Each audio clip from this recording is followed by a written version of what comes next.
పొగ త్రాగుట, మద్యం సేవించుట ఆరోగ్యానికి హానికరం.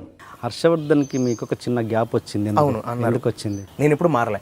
ఆయన ఎవరో చెప్పిన మాటలు విని నన్ను అపార్థం చేశాను. నాకు తెలిసిన విషయం ఏంటంటే, ప్లీజ్ నాకేదైనా చెప్పండి. అక్కడ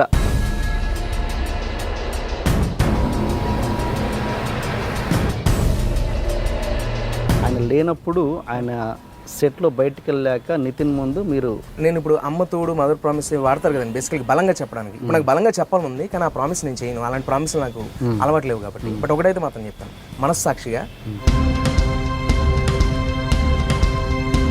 నేను మాట్లాడాను అంటున్నారు. దానికి రుజువు ఆయన కాదు. ఫస్ట్ ఆఫ్ ఆల్ ఎవరైతే నన్ను బ్లేమ్ చేస్తారో ఆయన రుజువు కాదు. ఆయన ఎలా నన్ను ట్రీట్ చేస్తారు? అలా ఆయన చూసారు ఆయన కళ్ళతో. ఇక్కడ ప్రూఫ్ ఉంది కదా, వీడియో ప్రూఫ్, టేక్ ప్రూఫ్ ఉంటుంది కదా. ఏమని? ఈ డైలాగ్, ప్రతి డైలాగ్ హర్ష అదే అది ఇది అని అంటే ఆయనకి ఇంకా కోపం వచ్చింది అని అన్నది అక్కడ. నువ్వు అయితే ఇప్పుడు ఫస్ట్ టైం ఆడిషన్ కోసం డైరెక్ట్ ఫ్లాట్లోకి వెళ్ళారండి.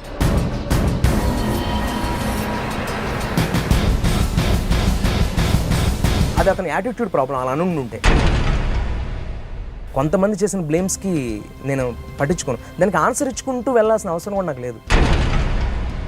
జోష్ రవికి యాటిట్యూడ్, నేను నుంచోవడం కూర్చోవడం అనేది వాళ్ళకి ఇబ్బంది ఏంటని నాకు అర్థం కాదు. దీన్ని కూడా ఒక యాటిట్యూడ్లో ఫిక్స్ చేసి లొకేషన్లో నేను బుక్ చదువుకుంటుంటే అది యాటిట్యూడ్ ప్రాబ్లం అన్నారు. ఒకసారి తనిఖీల భరణి గారు బుక్ చదివితే అదే ఇబ్బంది ఉండదు. అంతేగా బీరు దాక్కుండా ఉండలేదు. అవును సార్, ఎందుకు సార్ మీరు ఇప్పుడే తప్పని పడేస్తారు ఎందుకు సార్? అలా గున్నజారి గల్లంతే తప్పించి వేరే పెద్దగా ఏది గుర్తురాదు. Is true or not? True కదండి.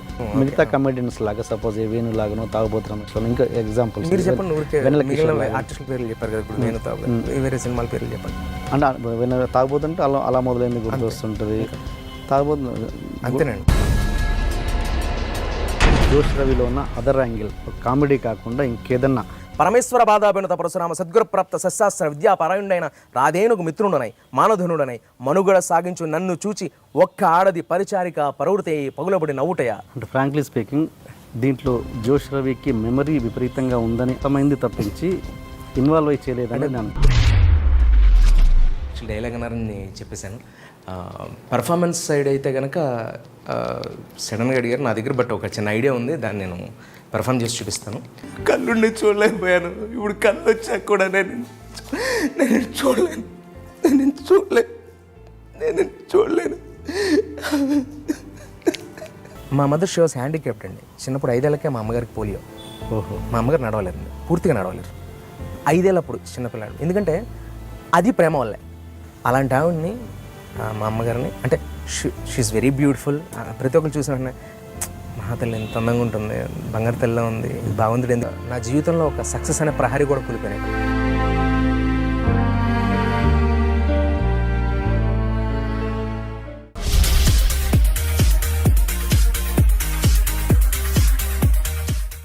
Hi Ravi, welcome to my show.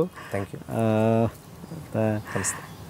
చాలా ఎప్పటి నుంచో అనుకోకుండా అవును, అన్ఎక్స్పెక్టెడ్ ఇంటర్వ్యూ ఇది నాకు. ఓకే, ఏంటి అసలు ఇంటర్వ్యూలు అంటే అసలు పెద్ద నేను చూశాను ఎక్కువగా లేకపోవడానికి కారణం ఏంటి? జోష్ రవి ఇంటర్వ్యూస్ పెద్దగా లేవు. అవును, దేనికి రీజన్ ఏంటి? అంటే ఇంట్రెస్ట్ లేకపోవడం ఇంటర్వ్యూలు. ఎందుకంటే నేను దూరంగా ఉండేది. బికాజ్ బేసికల్గా ఏంటి, ఇప్పుడు ఇంటర్వ్యూ ఇచ్చి నేను ఇంటర్వ్యూ ఇవ్వడం వల్ల ఒక ఇంటర్వ్యూ చూడడానికి ఇష్టపడడానికి కూడా జనాలు ఉండాలి. నా గురించి ఎవరన్నా చూస్తారా అనే ఫీలింగ్ ఒకటి డౌట్ అయితే. రెండోది నా మీద నాకే, నేను ఏం చేశాను. ఇప్పుడు గట్టిగా మాట్లాడితే ఒక అరగంట సేపు కూడా ఉండదు. మీరు మినిమం 1 అవర్ ఇంటర్వ్యూ తీసుకుంటారేమో ఎక్కడైనా. ఒక హాఫ్ అన్ అవర్ మాట్లాడితే కూడా మన లైఫ్ గురించి టక్మని అయిపోయే ఈ నా యొక్క చిన్న ఎక్స్పీరియన్స్ని ఒక పెద్ద ఇంటర్వ్యూ లాగా కూర్చుని మాట్లాడే ఒకళ్ళు క్వశ్చన్స్ అడిగే స్థాయి నాకు ఇంకా రాలేదని నా అభిప్రాయం. అండ్ వన్ మోర్ థింగ్, ఇప్పుడు ఎవరైనా ఇంటర్వ్యూస్ ఇస్తుంటే చూస్తుంటే కూడా నా తోటి వాళ్ళు, నా కింద వాళ్ళు, లేకపోతే ఎవరైనా మా బ్యాచ్ వరకు మాట్లాడుతున్నాను. ఇంటర్వ్యూస్ ఇవ్వడం కానీ, ఫోటోలు అడగడానికి ఎవరైనా దగ్గరికి వస్తే కానీ, లేకపోతే ఆటోగ్రాఫ్స్ అడుగుతుంటే ఒక 5గురికి ఇచ్చి ఇంకోళ్ళకి ఇవ్వడానికి ఫీల్ అవుతూ, ఫోటోగ్రాఫర్ల దగ్గర, ఆటోగ్రాఫర్ల దగ్గర ఇంటర్వ్యూలు వస్తుంటే అవాయిడ్ చేస్తూ ఈ స్థాయి వచ్చేసింది. అవి చూసి నాకు అనిపిస్తూ ఉంటుంది. అసలు ఇప్పుడు ఏదైనా అబ్దుల్ కలాం గారు ఇంటర్వ్యూ ఇస్తే ఏదైనా తెలుసుకోవడానికి మనకు అనిపిస్తుంది. సచిన్, మైకేల్ జాక్సన్, చిరంజీవి గారు, రజనీకాంత్ గారు, అమితాబ్ గారు, నేను వాళ్ళ ఇంటర్వ్యూలు చూస్తే నేను ఖచ్చితంగా వాళ్ళ ఎక్స్పీరియన్స్ని తీసుకుని నా జీవితంలోకి, నా మనుగడకి నేను అనుభవించుకుని నేను ఏదైనా అచీవ్ చేయడానికి ప్రయత్నిస్తాను. నా ద్వారా ఎంతవరకు తెలుసుకోగలుగుతాను నాకే ఏం కాన్ఫిడెన్స్ లేనప్పుడు నేను ఎన్ని ఇంటర్వ్యూస్ అనేవాను పెద్ద ఏం ఉంటుందని నేను ఏం సాధించలేదు. ఇన్స్పైర్ అవ్వడానికి గొప్పోడు అవ్వక్కర్లేదు, రిక్షా వాడి నుంచి కూడా మనం ఎంతో ఇన్స్పైర్ అవ్వచ్చు. 100% అన్న. కానీ ఆ రిక్షా వాడికి కూడా 100 మంది రిక్షా వాళ్ళలో వాడికంటూ ఒక ప్రత్యేకత ఉండాలి. అలా నాకంటూ ఒక ప్రత్యేకత నాకు ఇంకా రాలేదని నేను ఖచ్చితంగా సాధిస్తాను. 100% I'm also one of the best actor in నేను కంట్రీలోనే బెస్ట్ యాక్టర్ అవ్వాలనేది నా తపన, నా ఎయిమ్ ఇండియాలోనే. గుడ్. అలాంటప్పుడు నేను ఖచ్చితంగా అర్హుడిని ఇంటర్వ్యూ ఇవ్వడానికి. ఇప్పుడు కాదని అంతే. ఇప్పుడు ఎందుకు అనుకున్నావు? మీరు ఇంకా నాలుగైదు ఇంటర్వ్యూలు అయ్యాయి. మీ ఇంటర్వ్యూ కాదంటే అది కూడా పొగరనుకుంటారేమో ఇప్పుడున్న సమాజం. అంటే పెద్ద పెద్ద వాళ్ళు ఇచ్చి మీరు నన్ను ఇంటర్వ్యూ అడిగితే అదే నేను ఒక అచీవ్మెంట్లో ఫీల్ అవుతాను. ఫస్ట్ మర్చిపోయాను ఇంతకుముందు అనడం అన్నావు ఏంటి అసలు నాకు ఎప్పుడు నేను అసలు ఇంటర్వ్యూ అంటే భయపడలేదు, ఫస్ట్ టైం భయపడుతున్నాను. ఎందుకు నాకు అదొక పెద్ద బాధ అయిపోయిందా నా ఇంటర్వ్యూ అంటే భయపడ్డం అది నాకు పెద్ద అదొక. అది మరి మీకు తెలిసలేదు, చాలా మందికి ఉంటుంది, ఎవరో చెప్పలేదు. నేను మీతో చెప్పాను వస్తున్నప్పుడు ఈ ఇంటర్వ్యూ అనగానే నాకు కొంచెం భయం వేసిందండి. మీ దగ్గర కాంట్రవర్సీ అనేది పెద్ద సమస్య ఏం కాదండి, అదేం ఉండదు. నాకు భయం వేసిందంటే మీ ఇంటర్వ్యూస్ కొన్ని చూశాను నేను. చూసినప్పుడు క్వశ్చన్స్ అడిగే విధానంలో తెలియకుండా నిజాలు బయటకు వచ్చేస్తున్నాయి వాళ్ళకి. మరి అవి ఎంతవరకు వాళ్ళు కంట్రోల్ చేసుకోగలుగుతున్నారు, ఎయిటింగ్లు ఎన్నిపోయా నాకు తెలియదు. కానీ నేనైతే నేను కంట్రోల్ చేసుకోలేను. నన్ను ఏదైనా అడిగితే నిజాయితీగా మాట్లాడేస్తాను. దాని తాలూకు నేను ఎంత పోగొట్టుకుంటాను అనేది భయం అనమాట. మీ ఇంటర్వ్యూ ఏదైనా ఎమోషనల్గా కానీ ప్రాక్టికాలిటీకి దగ్గరగా ఉంటుంది, అందుకని భయపడ్డాను అంతే. నా బాధ అదే కదా, అందరూ బాగుందంటారు, మళ్ళీ రావడానికి కొంచెం ఇబ్బంది పడుతుంటారు. ఏంటి పరిస్థితి నేను అది డైజెస్ట్ చేసుకోలేను. నిజాలు నా దగ్గర ఉన్నంత నేను అంత ఏమంటారు దాన్ని ఆ ఫ్రీడమ్ నేను ఖచ్చితంగా ఇస్తాను. అండ్ గెస్ట్ యొక్క కంఫర్టే నా కంఫర్ట్ నేను బోలెడు సార్లు చెప్పాను. అది మరి అయినా కూడా కొంతమంది లేదండి, నో డౌట్ అబౌట్ ఇట్. నేను అనేది భయం ఇన్ ద సెన్స్ అది మాకుండేది అంతే, మీ నుంచి పడే భయం కాదు. మీ ఇంటర్వ్యూ అనేది మీకంటే పవర్ఫుల్ అనమాట, అది మీరు గ్రహించాలి. మీరు అడిగే క్వశ్చన్స్, మీ తాలూకా ఏదైతే వర్క్ ఉందో ఆ వర్క్ చాలా బలంగా పనిచేస్తుంది మా మీద, సెలబ్రిటీస్ మీద. Thank you. నేను ఒక చిన్న కామెడీ టాపిక్తో స్టార్ట్ చేద్దాం. ఏంటి మన గుండె జారి గల్లంత అయింది తర్వాత జోషిరావుకి పెళ్లి సంబంధాలు రావడం స్టాప్ అయిపోయాయంట, నిజమేనా? గుండె బాబు నిజం అనుకుంటారు, అలాగే లేదన్న. పెళ్లి సంబంధాలు రావడం స్టాప్ అయ్యాయంటే కొంచెం అనుమానం పడ్డారంట. అంటే ఒకటి అసలు ఆ టాపిక్ ఏం లేదు, పెళ్లి సంబంధాలు మీరు మరి అలా ఏం లేదు. అసలు కొంచెం అంటే పెళ్లి సంబంధం అలా అని చెప్తే కొంచెం వీళ్ళు గే క్యారెక్టర్లు కూడా మానేస్తారు కదా అని ఫీలింగ్ అంతే. అలానే బయటకు అలా ప్రొజెక్ట్ చేసుకున్నాను. నిజం ఏంటంటే ఒకసారి నితిన్ గారిని ఆ సినిమా అయిపోయిన తర్వాత ఇంటర్వ్యూలో అడుగుతూ ఏదో క్వశ్చన్ 2-3 క్వశ్చన్స్ అడిగారు. నేను వెనకాల ఉన్నా, నాకు మీసాలు గడ్డలు పెరిగిపోయాయి అప్పటికి. సినిమా అయిపోయిన ప్రమోషన్స్ కొన్ని రోజులకి. మీరు గేతో చేశారు కదా, మీ అభిప్రాయం ఏంటని అడిగారు ఆయన, ఎవరో ఇంటర్వ్యూ. ఆ గేతో చేశాను, అది యాక్చువల్లీ ఆ గే రే అందుకే కాదురా, అతను జంట్లో మీలాగే నాలాగా మగాడు రా, ఇక్కడే ఉన్నాడు రా. నువ్వు వచ్చి అన్నయ్య ఏంటన్నా ఎలా చేసేసారు అంటే అది నేను గర్వంగా ఫీల్ అవుతానండి. అంటే నేను ఎంత బాగా యాక్ట్ చేస్తానని అలా అనుకుని ఉంటారు వాళ్ళు. కొంతమంది నన్ను నమ్మరు అసలు, నేనంటే నమ్మరు అసలు. అది నువ్వేనా చేసిందే, అంటే ఆ స్థాయిలో యాక్ట్ చేసావా, బయట ఎలా ఉన్నావు, అలా అంత ఎలా పరకాయ ప్రవేశం చేయగలిగావంటే అది డైరెక్టర్ గారి యొక్క గొప్పతనం, డైలాగ్ రైటర్ హర్షవర్ధన్ గారి యొక్క గొప్పతనం.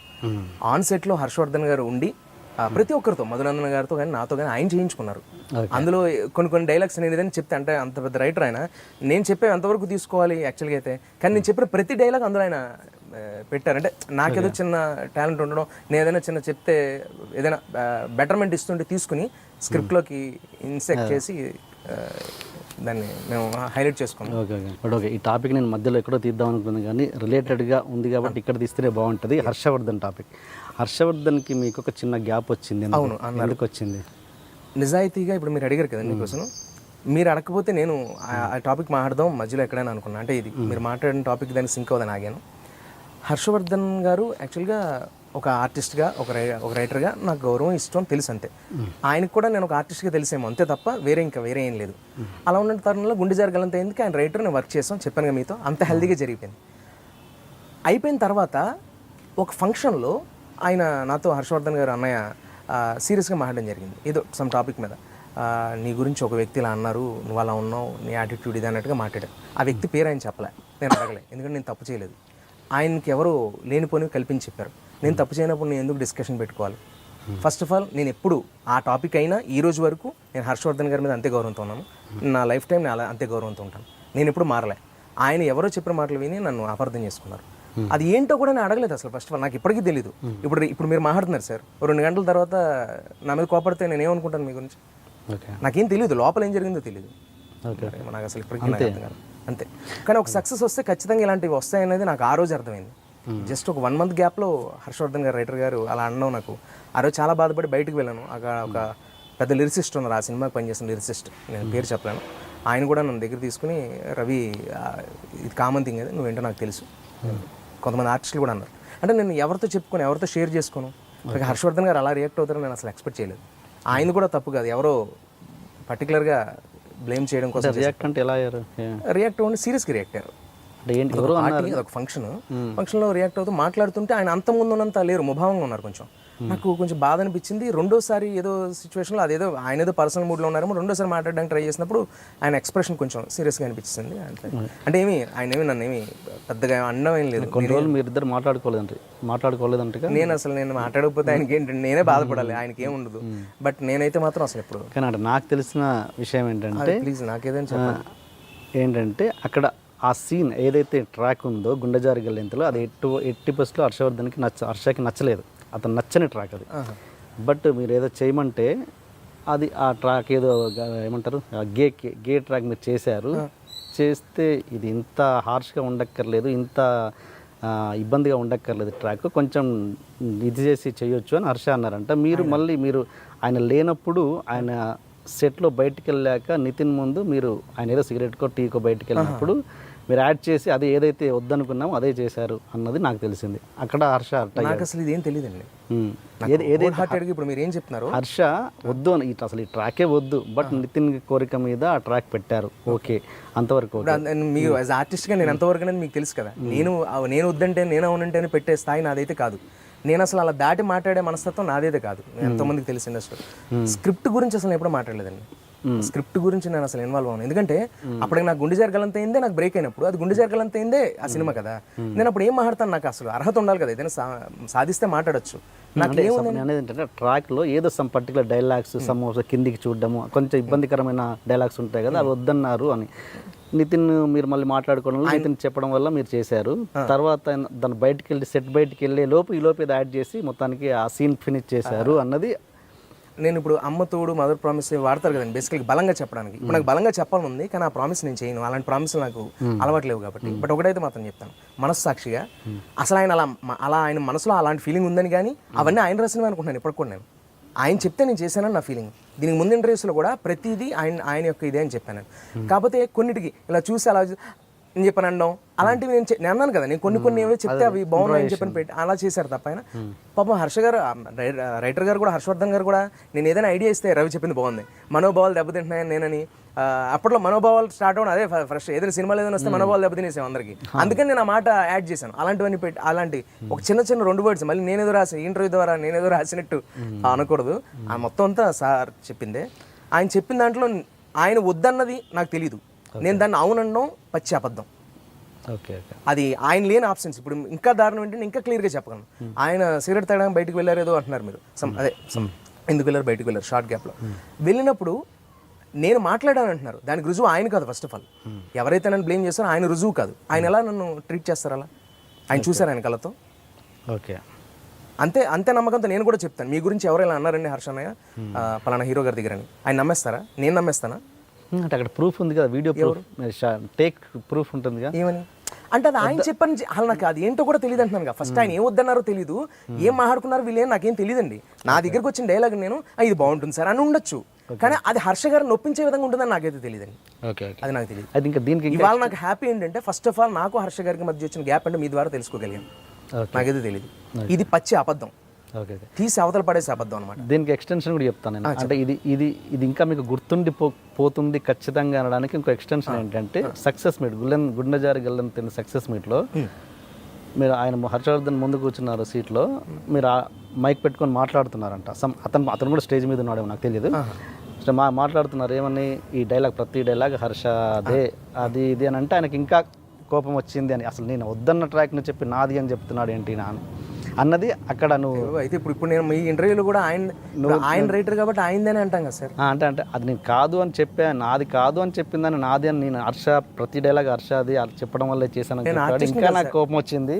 నేను ఆర్టిస్ట్ని కదా, స్టోరీ సిట్టింగ్లో ఉన్నాను కదా. అది ఆయనకి వద్దు అని ఆయన అనుకున్నారని నాకు తెలియదు కదా.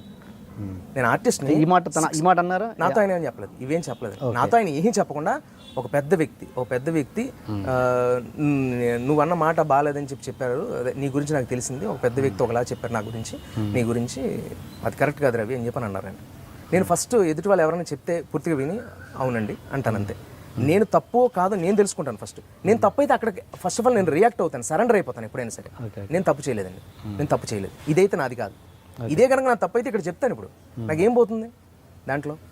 ఆ మాట ఇప్పుడు అదైతే నిజంగా ఒకవేళ అలా అనేవాడిది అయితే అదేం క్రైమ్ కాదు, అది అతని యాటిట్యూడ్ ప్రాబ్లం. అలా అనుంటే నేను అలా అనలే. నాకు ఇప్పటివరకు అలా ఏ సినిమాలోనే అలాంటి సిచ్యువేషన్ ఎదురవలేదు. అంటే ఇప్పుడు దీంట్లో ఎందుకు ఎదురవుతుంది? ఇప్పుడు ఇంకా చేసి ఉండాలిగా, ఆఫ్టర్ గుండెజారి నేను అలాంటివి చాలా చేసి ఉండాలిగా, మరి ఒక్క బ్లేమ్ లేదు నాకు. ఇప్పుడు మీరు చెప్తుంటే తెలుసండి నాకు ఇది కూడా. హర్ష గారు నిజంగా అలా ఫీల్ అయితే అప్పుడు ఆ రోజు ఆ ఫంక్షన్లో ఫీల్ అయ్యి కొంచెం హర్ట్ అయిపోయి నేను హర్ట్ అయ్యాను. హర్ష అట్లా ఇలా చెప్పారు, నేను చెప్పినా కూడా అన్న హర్ట్ అయిపోయి తర్వాత అప్పటి నుంచి మీకు గ్యాప్ వచ్చింది ఇంకా ఎక్కువగా అన్నది నాకు తెలిసింది. నేను 2 సార్లు కాల్ చేశాను నా తర్వాత అన్నయ్య గారికి, కాల్ చేసి ఇప్పుడు జరుగుతున్న సినిమాకి విష్ చేయడంతో పాటు ఆయన నేను వేషం అడగడానికి ఫోన్ చేశాను. ఆయన లిఫ్ట్ చేయలే. ఇంకా ఆయనకి అప్పుడు నన్ను తప్పుగా అనుకున్నారు. అది ఏంటి అని నేను అడగడానికి కూడా నాకు టాపిక్ అతను ఇష్టం లేదు. ఒక్కసారి మాత్రం మర్చిపోయాను. ఒకసారి వైజాగ్ వీటికి టూర్స్కి వెళ్తున్నప్పుడు కారులో ఉన్నప్పుడు అన్న ఏం జరిగిందో ఆయన చెప్పనన్నా, లేకపోతే ఒకటైతే మాత్రం నిజం, మీరు ఏమనుకుంటున్నారు అదైతే నిజాలు ఏం కావు, నాకు అసలు ఏమీ తెలియదు, ఏమైందో చెప్పండి ప్లీజ్ అని బ్లేమ్ చేసి. అంటే ఒక టాపిక్ మీద హార్ష్గా మాట్లాడడమే తప్ప అదేంటి నువ్వు ఇలా అన్నావంట అని అడగాలి కదా. డిబేట్ పెట్టకుండా టాపిక్ ఏంటో కూడా ఇప్పుడు మీరు ఎప్పుడైనా మీరు హర్షవర్ధన్ గారు ఫ్రెండ్స్ నాకు తెలిసి 100% చాలా very close to you, me people ఇద్దరు.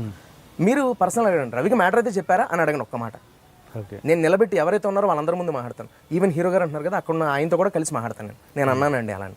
అంటే నేను ఎలా పోనీ నేను ఒకవేళ అన్నానంటే ఎలా ఉండొచ్చు, నా దగ్గరికి వచ్చిన డైలాగ్ని ఇది బాగుంటుంది సార్ అని ఉండొచ్చు. అంటే ఒక డబుల్ మీనింగ్ డైలాగ్ని కూడా మేము కమెడియన్స్గా మేము యాక్సెప్ట్ చేసి ఉండొచ్చు, అది ఆయనకి నొప్పిగా అనిపించి ఉండొచ్చు. కానీ అది ఆయనకి అలా తగులుతుందని నాకు తెలియక మాట్లాడిన మాట ఉండొచ్చు తప్ప ఇది ఆయన వద్దన్నారు కాబట్టి నేను ఇది అవునని అంత స్థాయి అంత సంస్కారహీన మనిషిని నేను కాదు. అంటే కొన్ని మనకి విపరీతంగా మోజు పెంచుకుంటాం కొన్ని డైలాగ్స్ మీద, కొన్ని సీన్స్ మీద. అది వద్దన్నా కూడా లేదు బాగుంటుందని మీకు తెలిసి ఉండొచ్చు.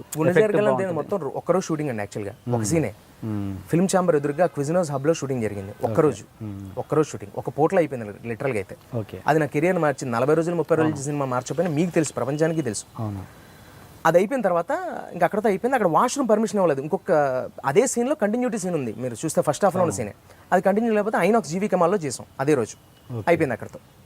సినిమా రిలీజ్ దగ్గరలో ఉందనగా ఆడియో ఫంక్షన్ అయ్యాక ప్రవీణ్ గారిని నేను విన్నది ఇదంతా, ఎడిటర్ ప్రవీణ్ గారు ఇంకొక సీన్ ఉంటే బాగుంటుంది జోష్ రవిది, ఇక్కడ లేస్తుంది కామెడీ. అది ఫస్ట్ హాఫ్లో వచ్చిన ఆ సీన్ ఏ క్యారెక్టర్ అంత ప్లస్ అవుద్ది అనుకోలేదు మనం, చాలా బాగా పేలింది, రవిని మళ్ళీ పెడదాం అన్నారంట. అందుకని నాకు ఆడియో ఫంక్షన్ అవగానే కారులో జంప్ అని మనం కోకట్పల్లి కళానికేతన్కి వెళ్ళి ఆ డ్రెస్ సెకండ్ హాఫ్లో సీన్ ఉంది కదా, రేప్ సీన్, అది అప్పటికప్పుడు ఇంజెక్ట్ చేశారు. నాకు తెలిసిన న్యూస్ ఇది. అలా వెళ్ళాం ఎప్పటికప్పుడు ఫ్రెష్గా. అక్కడికి వెళ్తే నాకు స్క్రిప్ట్ వచ్చినప్పుడు ఇంత అద్భుతాలు ఏం మాట్లాడేస్తాను సార్ నేను. మరి దుర్మార్గంగా నన్ను బ్లేమ్ చేయడం తప్ప మరి ఎక్కడ మిస్ అండర్స్టాండింగ్ 100% హర్షవర్ధన్ గారు నన్ను అపార్థం చేసుకున్నారు. నేను ఇప్పటికీ నాకు ఆయన మీద ఎలాంటిది లేదు, ఆయనకే ఉంది, ఎప్పుడు ఆయనకే ఉంది నా మీద అంతే. ఆయనకి నాకు ఆయనకు ఉన్న ర్యాప్ అనో, లేకపోతే నేను ఆయన జంధ్యాల గారి గురించి మాట్లాడుకునే వాళ్ళం, నేను జోక్స్ చెప్పేవాడిని, అన్నయ్య సెట్లో ఎంజాయ్ చేసేవాళ్ళు.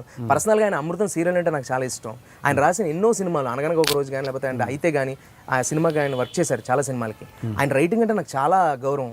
ఆయన మనిషిగా ఆయన ఇంటికి వెళ్ళి ఒక రోజు భోజనం చేశాను. ఎప్పుడు ఈ గుండె జరగాలంటే అవ్వకముందు ఆయన నేను కలిశాను ఒక డైరెక్టర్ ద్వారా ఆయన ఇంటికి వెళ్ళినప్పుడు. ఫస్ట్ టైం ఆడిషన్ కోసం డైరెక్ట్ ఫ్లాట్లోకి వెళ్ళారంట. వెళ్ళాను అదే అంటున్నాను కదండి నేను. అసలు గుండె జారు అనేది లేకముందు ఇప్పుడు ఎంతో అద్భుతంగా ఉండేదండి రిలేషను. ఎవరో చెప్పుడు మాటలు విని ఆయన నా అపార్థం చేసుకున్నారు అంతే. ఇవే ఉంటాయండి, ఎవరికైనా జరుగుతాయి ఇలాంటి సిచ్యువేషన్స్. నా కెరియర్లో అసలు ఏది లేదు, ఇది ఒకటి తప్ప. ఒక మంచి రైటర్, ఒక గొప్ప వ్యక్తి, అలాంటి వ్యక్తి నన్ను అలా అనుకుని ఉండకూడదు. నేను అలా మాట్లాడను. ఇప్పుడు నాకు పోనీ ఏదైనా నేను సారీ అలా అయినా సారీ చెప్దామన్నా, నేను చేయని తప్పుకి నేను ఎందుకు సారీ చెప్పాలి? అసలు నాకు నా మీద నాకే జాలేస్తుంది, ఈవెన్ ఆయన మీద కూడా. ఎందుకంటే నేనేమి అసలు నాకు సంబంధం లేని విషయం అనమాట. ఇంకో గొప్ప విషయం ఏంటంటే ఆయనకి డేట్స్ చూసే మేనేజర్ నాకు మేనేజర్గా పెట్టారు ఆయన. అసలు చిన్నబాబు గారు, చిట్టుబాబు గారు అప్పట్లో. నేను అసలు ఎంతమంది మేనేజర్ గుండె సక్సెస్ రాగానే మేనేజర్స్ ఆటోమేటిక్గా అడుగుతారు కదా డేట్స్, అది క్వైట్ కామన్, అది మాకు ప్లస్. పెద్ద మేనేజర్స్ అడిగితే నేను హర్షవర్ధన్ గారిని పర్మిషన్ అడిగాను, అన్నయ్య ఇలా వచ్చారు మేనేజర్స్ అని.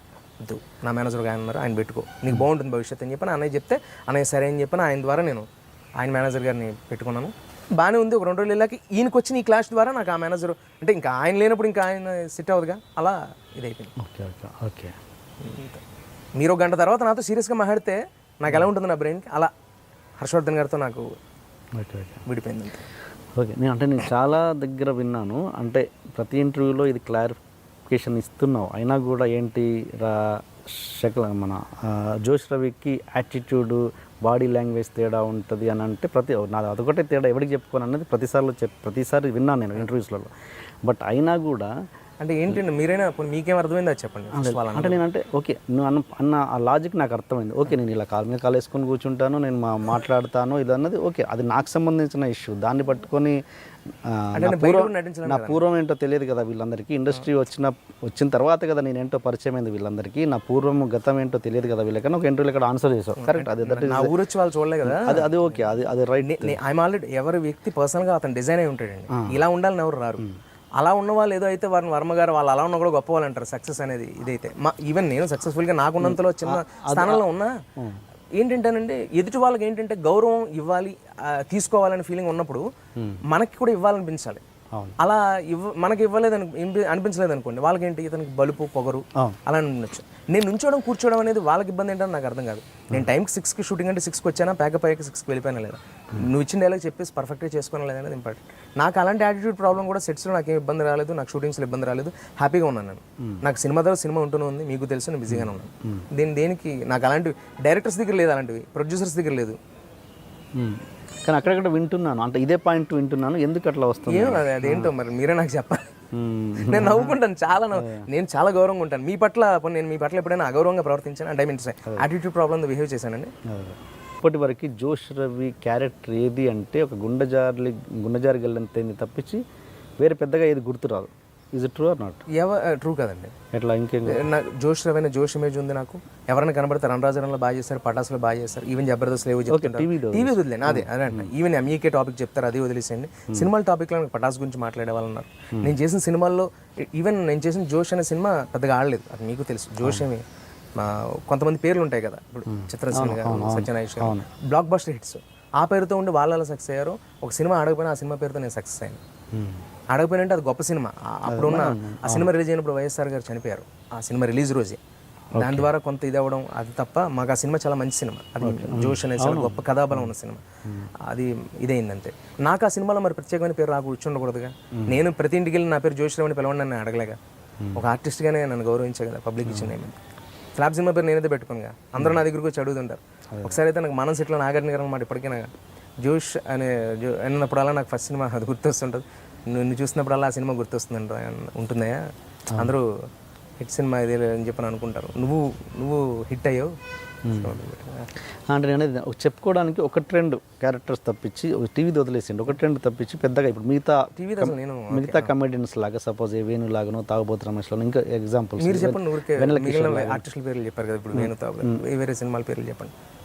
వాళ్ళ పేర్లు వాళ్ళ సినిమాల పేర్లు చెప్పండి అద్భుతంగా చేసిన.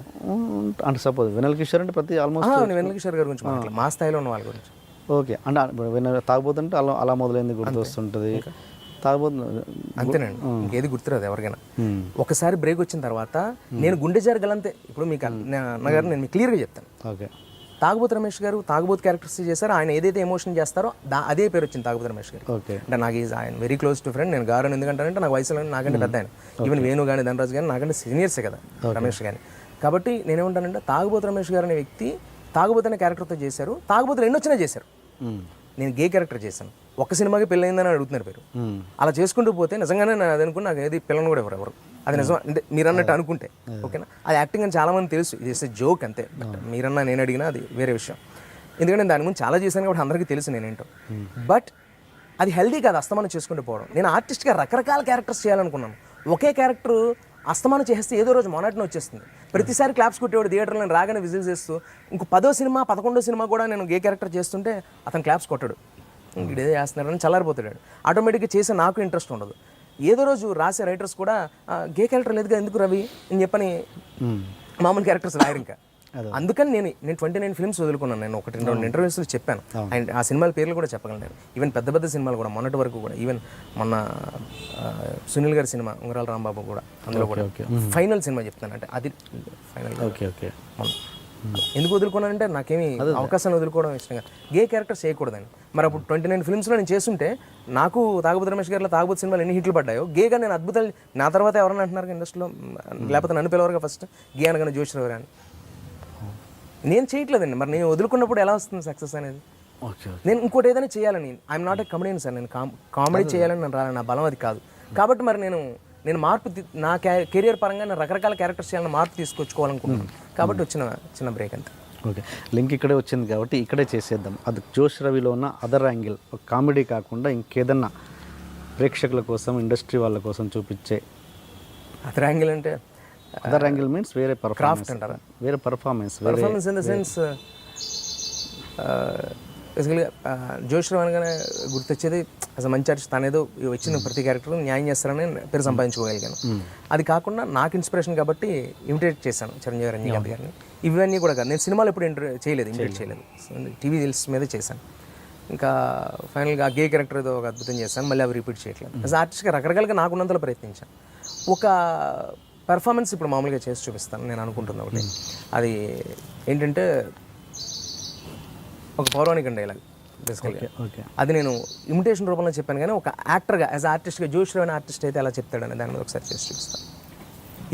ఏమేమే నీ ఉన్మత్త వికటాటహాసము, ఎంత మరువెత్నించినవు నువ్వు మరుపునకు రాక, హృదయ శయ్యాయమానమైన నా పరిహాసారమని నేను నా కర్ణపుడమును బయ్యలు చేశానమై, అహో క్షీరావారాజ్యనత రాక సుధాకర వరవంశ సముత్పన్న మహోత్తమ క్షత్రియ భరత సామ్రాజ్య భౌరుండనై, నిజభుజ వీర్య ప్రకంపిత చతుర్దశ భువన స్వర్వరైన్యులకు శత సోదరులకు అగ్రజుండనై, పరమేశ్వర బాధాభినత పరశురామ సద్గురుప్రాప్త సశాస్త్ర విద్యాపారాయుండైన రాధేనుకు మిత్రుండనై, మానధనుడనై మనుగడ సాగించు నన్ను చూచి ఒక్క ఆడది పరిచారిక పరౌడితే పగులబడి నవ్వుటయా, అహో తన పతులతో తొలియడుగు నన్ను బావగా సంభావింపక సన్మానింపక గృహిణీ ధర్మ పరిచక్తి లజ్జా విముక్తయి ఆ బంధకి ఎట్ట ఎదుట ఎలా గేలి చేయవలై, అవునులే భైశ్యమాలిన భామకు ఎగ్గేమి సిగ్గేమి, వంతు నా మగన్మందుకు మగన్ని వత్సర పర్యంతము రెచ్చిన కనిపించుతో పచ్చి వైభవముల ఆలి గేలి తేలించు ఆలిని చూసి మేమేలా కచకచ పడవలే, ఒరకొక్క ఉచితానుచిత జ్ఞానంతో మోరెత్తి కోతలిడునా అని సరిపెట్టుకుందనా, ఈ లోకం మూయ మూకుడుండనా, ఆయనను దుర్వ్యాజమును సాగించి యాగమని తెలిసి మేమేలా రావలే, సకల రాజన్య కోటీర కోటి తడోచిప్త రక్తప్రభా నీరాజితమగు మా పాద పద్మమేల అపభ్రంచం ఉండవలే,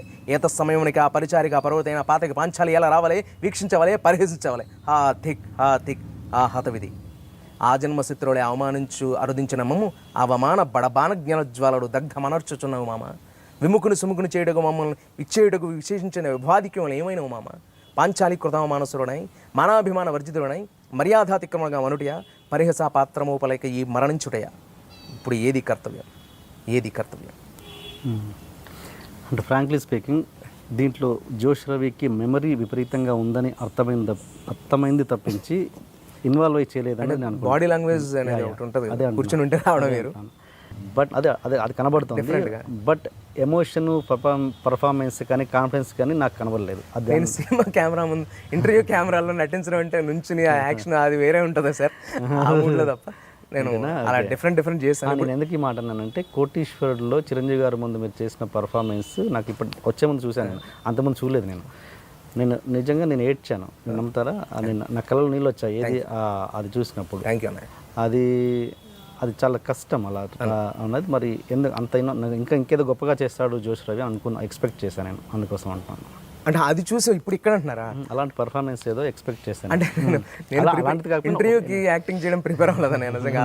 అసలు బ్రెయిన్ ప్రిపేర్ అయి ఉండదు కదా, పైగా తెలియని ఒక లేదన్నా బేసికల్గా షై ఫీలింగ్ ఎక్కువే. ఒక జాబ్ పరంగా సెట్కి వెళ్ళినప్పుడు మైండ్ సెట్ ప్రిపేర్ అయ్యి మన అనే సెట్ అది ఉన్నది వేరు. ఇంటర్వ్యూలో నటించడం అంటే కొంచెం ఇబ్బందిగా ఉంటుందండి. ఆయన చిరంజీవి గారి ఎక్స్ప్రెషన్ చూస్తేనే అర్థమైంది, ఆయన అలా స్టన్ అయిపోయి చూస్తున్నారు అందులో కదా. ఆయన ఎక్స్ప్రెషన్ చూస్తే అర్థమైపోతుంది పర్ఫార్మెన్స్. నాకు మీరు చెప్తే ఈ మాటలకి నేను చెప్పుకునే హ్యాపీనెస్ ఏంటంటే, థ్యాంక్ యూ సో మచ్ అందరికీ. మీలాగా అందరూ పెద్ద వాళ్ళ ఇండస్ట్రీలో ఫోన్ చేసి చెప్పడం ఆనందం. ప్రతి ఒక్కరు ఒకటే మాట మీరు అన్నారు కదా, గే క్యారెక్టర్స్ రవి ఇంకోటి ఏం చేయట్లేదు ఎందుకు, ఆ బ్రేక్ తర్వాత ఏం రాలేదని. నా కెరీర్ స్టార్ట్ అయిందే ఫ్రెష్. నేనేం పెద్ద సీనియర్ ఆర్టిస్ట్ని కాదు. నా కెరీర్ మొత్తం కలిపి 7 సంవత్సరాలు. ఇప్పుడు 8వ సంవత్సరం, జనవరి వస్తే 8 years స్టార్ట్ అవుతుంది, 8th year. మరి 8 సంవత్సరాలు 9 సంవత్సరాల్లో నేను రన్ అయిన ఈ కెరియర్లో నేను చేసిన సినిమాలు నాకంటే ముందు వచ్చిన వాళ్ళు, నాకంటే వెనకున్న వాళ్ళు కూడా ఉన్నారు. వాళ్ళ తర్వాత వచ్చి నేను ముందుకు వెళ్ళిన వాళ్ళలో నేను ఒకటి. యాజ్ జోష్రావుగా నాకంటూ ఒక ఇమేజ్ ఉంది. నాకు ఇప్పుడు ఎందుకు చెప్తానంటే, నాకు యాటిట్యూడ్ ప్రాబ్లం కానీ, నాకు గనక ఏదైనా ఎదుటి వాళ్ళని గౌరవించని ఇది కానీ ఉంటే, ఫస్ట్ ఆఫ్ ఆల్ నాకు ఆ టాలెంట్కి నాకు అలాంటి కితాబ్ కూడా ఇవ్వడానికి ఎవరు ముందుకు రారండి. ఇతను అలాంటి వాడని నాకు అలాంటి ఉంటే ఆఫర్స్ కూడా రావు. ఇండస్ట్రీ ఏమీ అంత గడ్డుపోలేదు. తెలుసు ఎవరు అలాంటి వాళ్ళు అందరికీ తెలుసు. కొంతమంది చేసిన బ్లేమ్స్కి నేను పట్టించుకోను, దానికి ఆన్సర్ ఇచ్చుకుంటూ వెళ్ళాల్సిన అవసరం కూడా నాకు లేదు. అది నా ఫీలింగ్ అండి. రవి అంటే దాంట్లో ఆ డైలాగ్ ఇప్పుడు చెప్పింది చాలా బాగుంది. దాంట్లో రవి మెమరీ ఎంత ఉందో తెలుస్తుంది. ఇప్పుడు ఇంకా మంచి పెట్టి ఏదైనా చేస్తావని ఎక్స్పెక్ట్ చేస్తున్నాను. యాక్చువల్ డైలాగ్ అన్నారని చెప్పేశాను. పర్ఫార్మెన్స్ సైడ్ అయితే కనుక సడన్గా అడిగారు నా దగ్గర, బట్ ఒక చిన్న ఐడియా ఉంది, దాన్ని నేను పర్ఫామ్ చేసి చూపిస్తాను. నేనేంటి అనే విధంగా ఒక చిన్న ఎమోషన్ అంతే, ఒక చిన్న ప్రయత్నం. అతని కళ్ళు లేవు, అతని అమ్మ చావు బతుకుల మధ్య ఐసీయూలో ఉంది హాస్పిటల్లో. ఆ తర్వాత అతను ఎలా రియాక్ట్ అయ్యాడు, ఏం జరిగింది అక్కడ అనేది సిచ్యువేషన్. మీకు ఓకేగా?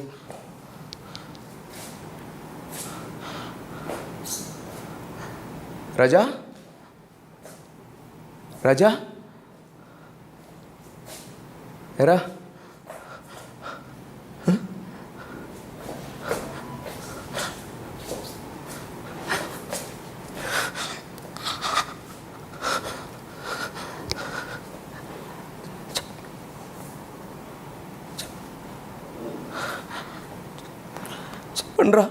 చెప్పండి రా ఏమైందిరా?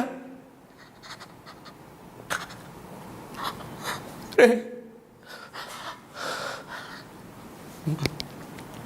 అమ్మా అమ్మా